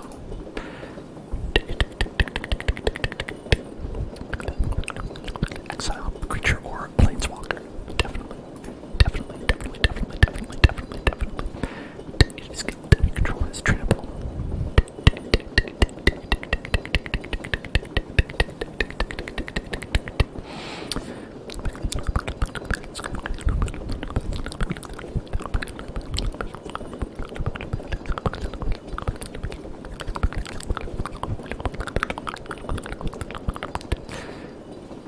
And I think we want to get rid of perhaps,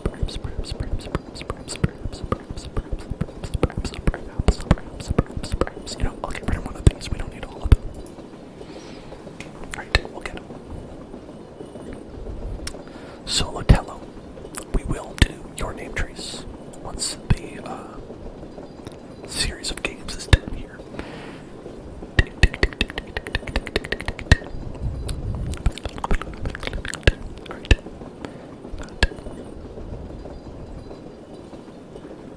Okay, on one hand, I can't do anything until turn 3 or 4, but on the other hand, they won't either. They won't do anything at all, ever. They're never gonna do anything. Just kidding. They're gonna do something turn 1. Haha, I got you. Did you think I was serious? Of course I knew they would put that out in turn 1. Of course I knew it. Obviously I did. Alright, that's their win condition right there. That's the win condition.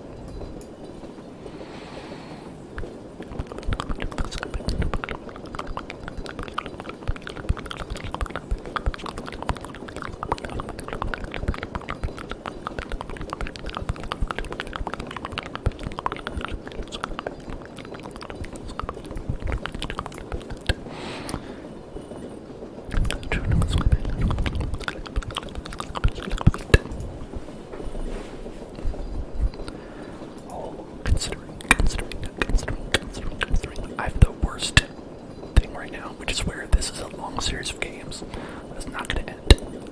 Yet, I have to go to the bathroom. That is the worst kind of experience, right?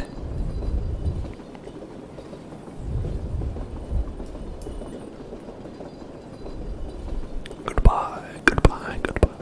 To very goodbye.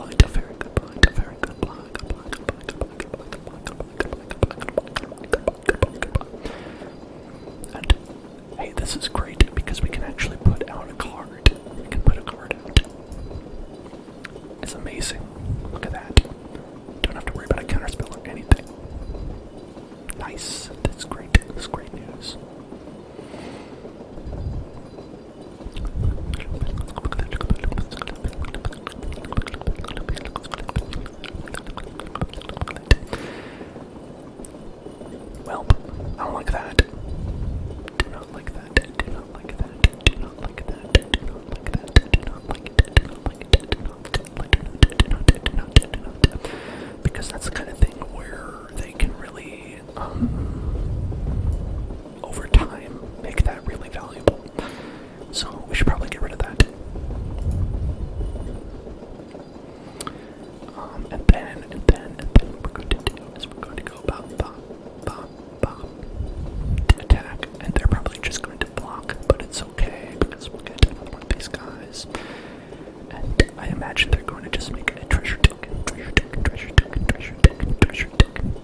It's okay.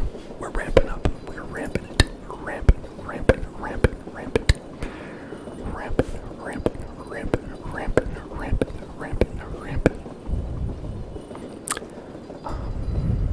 So let's play this. Yeah. I'm sure. They're gonna spell cancel that, I'd imagine. Okay. And then we can play this and return. Yeah, return. That's what I meant. Do we have any creatures in here? Not yet. They've got 2 fields of ruins. Great. Excellent. And let's see.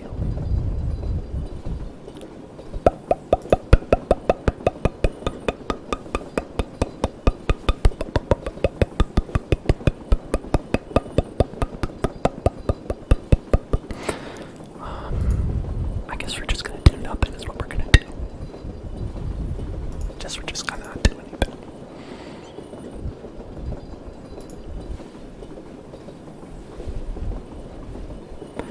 Ugh, this is the worst. I wonder if I can go to the bathroom and get back before anything happens. I really don't think I can, but I'm gonna try, because I really gotta go.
Oh boy, I am back, and not a moment too soon, it seems. Oh boy, okay, let's see. We're gonna go with this. Let's see what happens.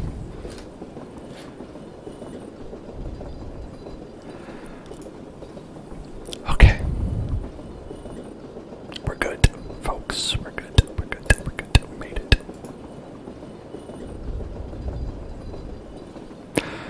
Okay. And, let's see. Oh, that was on their turn. Man, why did they do that? Why did they waste that? That was clearly... I don't know why they did that. Anyway, I guess they were like, it doesn't matter. I guess they were like, who cares? Which, to be honest, is fair. Doesn't matter, doesn't matter, doesn't matter, doesn't matter, doesn't.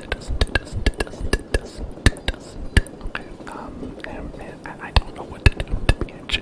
I don't have any good cards. This is only gonna destroy their shit. Just not very useful.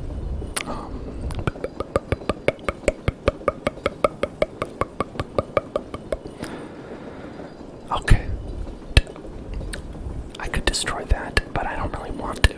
I don't care about that. I guess we just end the turn, right? How's it going? Orange is good. How is it going? How is it going? How is it going? How is it? How is it? How is it? How is it? How is it? We've got 12 minutes left, so we do need to play quickly.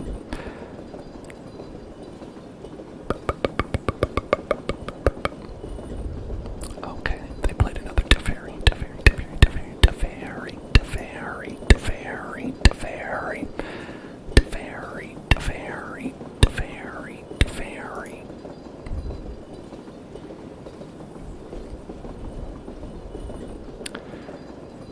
shaved my beard. I did. I did. Thank you for noticing. Thank you for noticing. Thank you for noticing. Thank you for noticing. That. And we're gonna go with this one over here. And we're gonna go with what do you say? Do that. What do you say?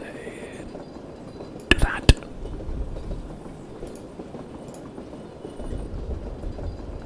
2, 4, 6. I've got 6 right now. But we don't need a land. Exile target creature. I think we want mascot exhibition. Okay. Good. That's okay. Orange is a goat. It'll be back. It'll be back. It'll be back. It'll be back. No need to worry. No need to worry. No need to worry. No need to worry. Okay, so what we're going to do is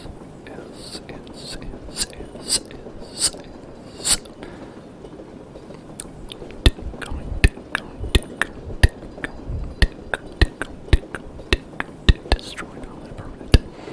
Let's see if it'll work. I'm sure that is a counter spell. No, it's not. Oh my goodness, I thought it was. Wait, it still could be. It might be, but maybe they're just like, I don't care. And I'll counter spell something else.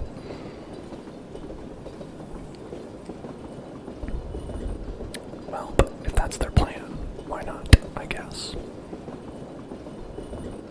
Let's see. Get me a forest card to give me forest. There we go. Okay, I gotta return to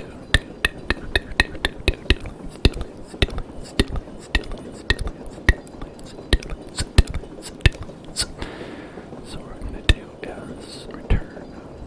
Let's see. This one. This one.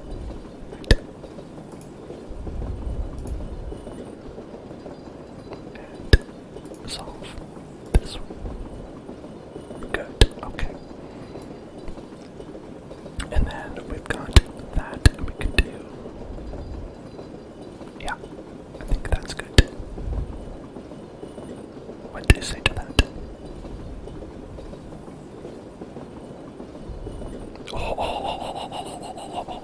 They let me get away with it.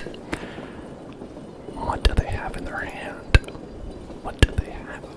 What do they have? What could they possibly have?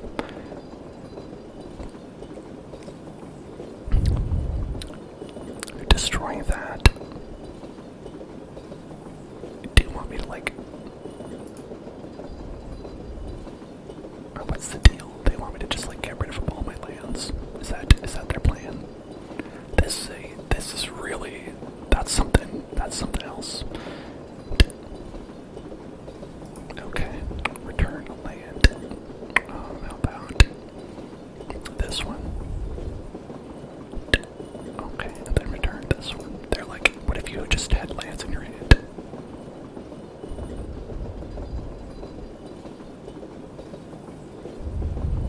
Okay. And you killed it anyway. Okay. And I assume that's a Doomscar then. It's gotta be a Doomscar, right? I would assume so, right? If they've let all this happen, it's a Doomscar, right? What is your plan, my dude?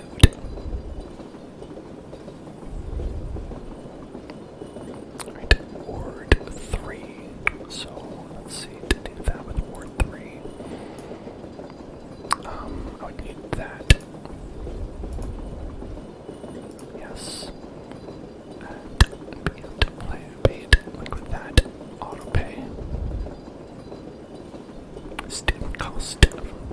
Hashtag student cost.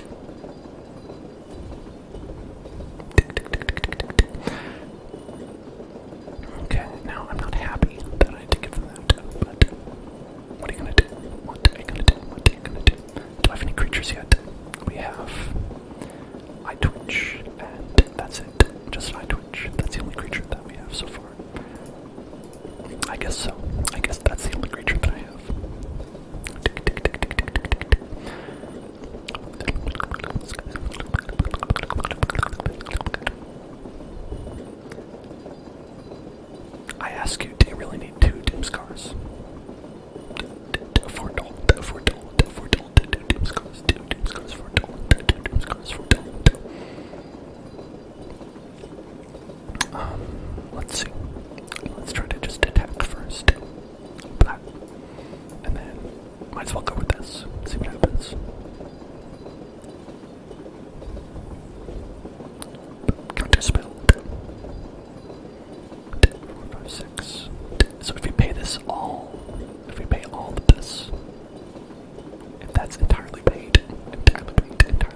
that's 7. Ren and Stimpy, save the Ren and Stimpy, save the Ren and Stimpy. Or we could do both. That's true, we could do both. That might be good. Alright. We're just gonna whittle them down one by one. That's how it's gonna work. 1, 2, 3. Right. We don't have enough to do all of it, but it's okay. They're gonna counterspell. It's everything in their hand is a counterspell, I'm pretty sure. I believe that's going to be the case, is that they have nothing but counterspells, and they're like, what do you think about that? How's that? What if you had nothing but counterspells? Is that cool?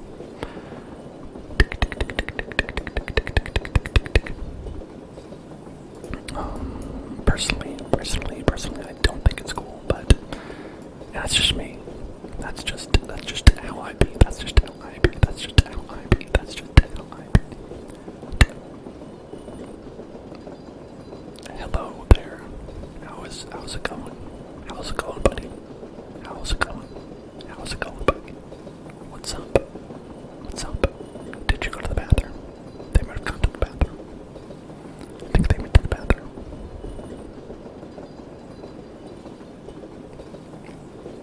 They said, now I'm going to the bathroom. It's my turn to go to the bathroom.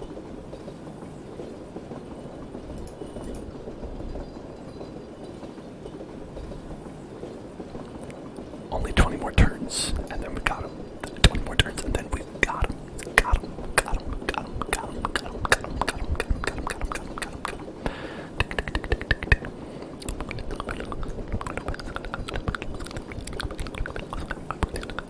Alright, and now, what will they do?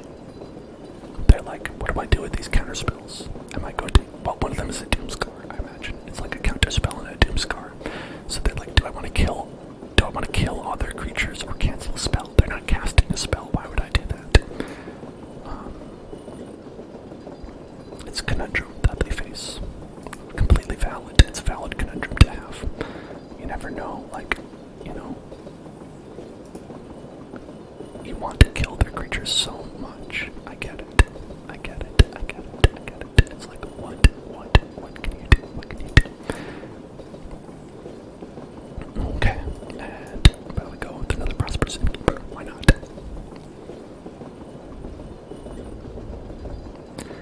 Ha ha. What will you do? What will you do? What will you do? What will you do? Doomscar.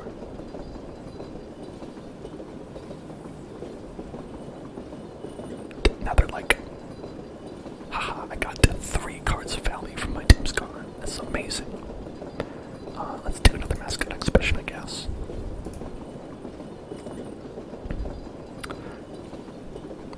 And now they're gonna attack me one per turn, until we are good,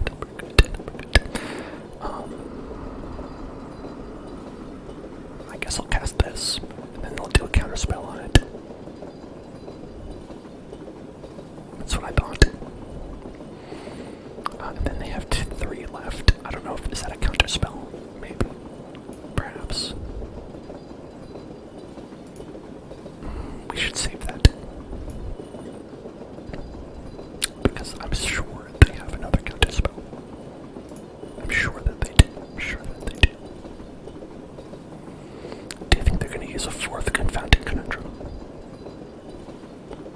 Wow. Why do I keep calling these things? I keep calling them. It's like, very good.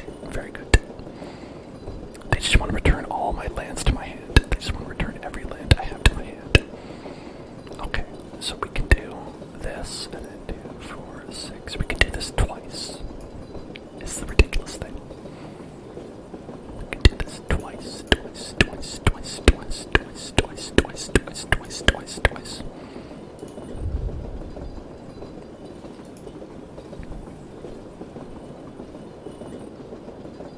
What do you think about that?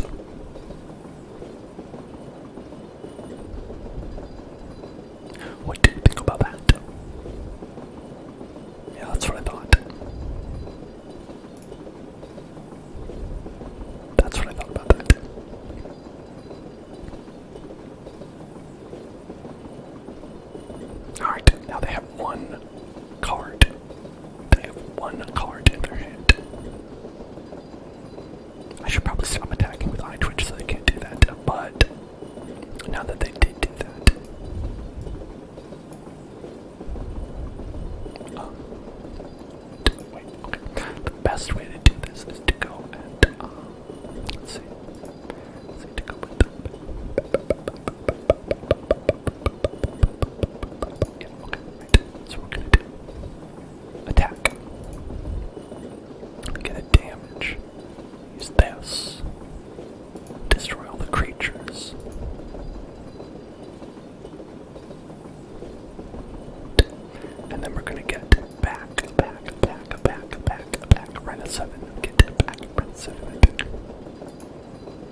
Stimpy is back. Ren and Stimpy has returned. And, let's see, we got... Yeah. And we can do that, and we can put... Alright.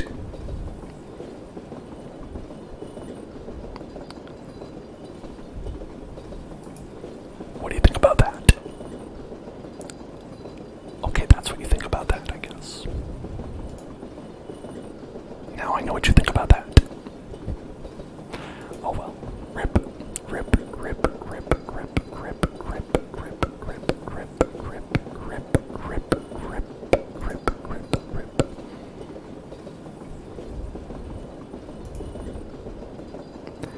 What do you attack? Do you attack me in my face?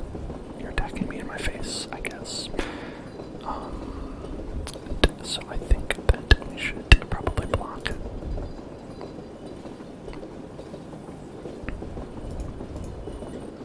Probably block that.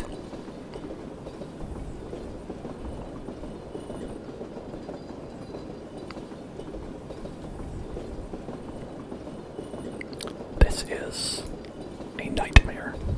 Absolute nightmare. Absolute nightmare.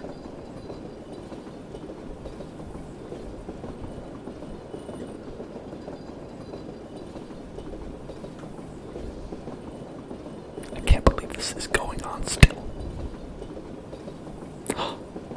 Beautiful, look at that. But that's gonna be a counterspell, right? Is that what it is? Oh no, we're good. We're good. Okay.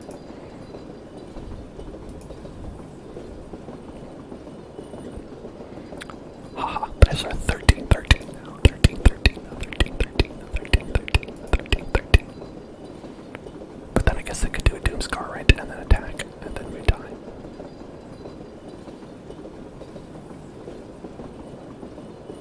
Okay. Yep, Doomscar. It's always gonna be Doomscar. Gotta consider that it's always gonna be Doomscar. Don't worry. I've got a 1-1. Don't worry. I've got a 1-1 character. I'll be okay with my 1-1. I'll be okay with my 1-1. I swear to God, this is the most frustrating deck to play against. Well, but we're dead, so might as well concede. And can you believe it? There's one game left. Can you believe there's one game left? Alright.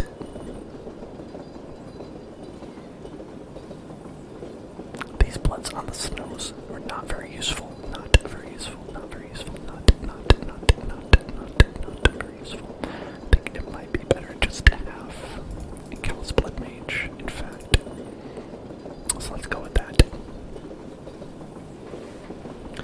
It seems that their only planeswalker is Teferi, and he's not too difficult to deal with.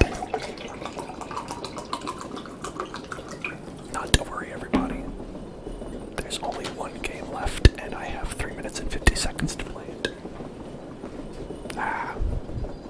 3 minutes and 50 seconds because I've been slow and went to the bathroom, etc.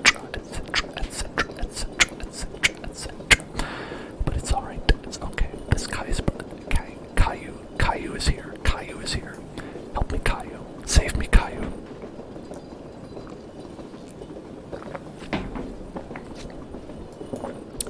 Okay, got press Innkeeper.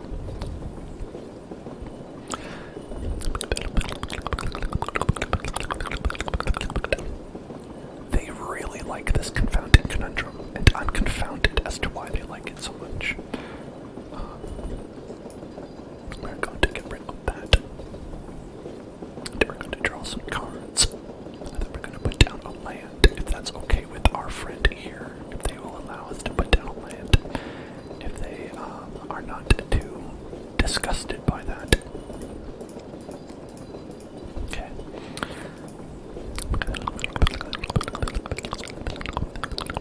3 minutes. Another. Christ. Why are you doing this? Why are you doing this? Who ask. Let's see, I think that we want to go and draw a card to lose 1 life. Because we also gained 1 life. Gain a life, lose a life. Take a penny, leave a penny. 2, 4, 6. They got a lot of cards in their hands. Got a lot of cards, got a lot of cards, got a lot of cards, got a lot of cards, got a lot of cards, got a lot of cards, got a lot of cards, got a lot of cards, and we have very few lands. I don't know where our lands are. These lands are my lands. These lands are your lands. This thing prevents us from putting more than 1 land in per turn. But to be perfectly honest, we don't even get 1 land per turn if we don't draw it. Consider this, consider this, consider that, consider that, consider it, consider that, consider that. Okay, I finally got a land. Okay, and now we can do,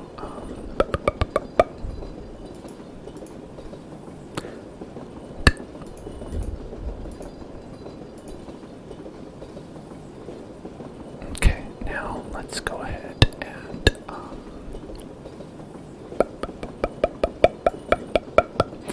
see, I feel like binding of the old gods is such a waste.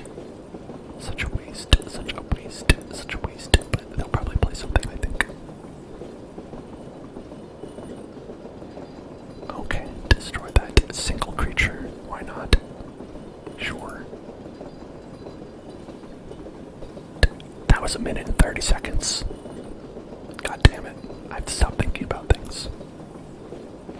I have to stop using this brain noodle of mine. I have to stop using the brain noodle, the old brain noodle, the old brain noodle, the old brain noodle, the old brain noodle, the old brain noodle. That's the problem right here.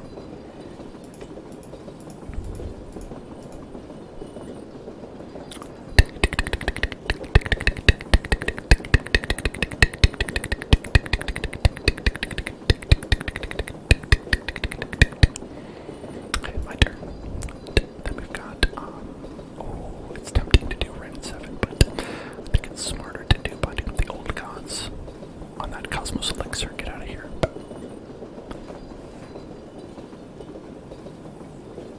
That was it. That was the key, was destroying the Cosmos Elixir. The Elixir of Life. They knew they could not defeat me. That was such an intense match. Wild, wild, wild, wild, wild, wild, wild, wild, wild. Just goes to show you, it's never fun to play against a control deck. Never fun, not even for other people with control decks. That's, if you learn nothing else from watching the stream, learn that. You know, it's funny, they probably could have straight up continued playing the game and would have won because it would have run out of time. And that's the wild thing about that. Anyway, let's go ahead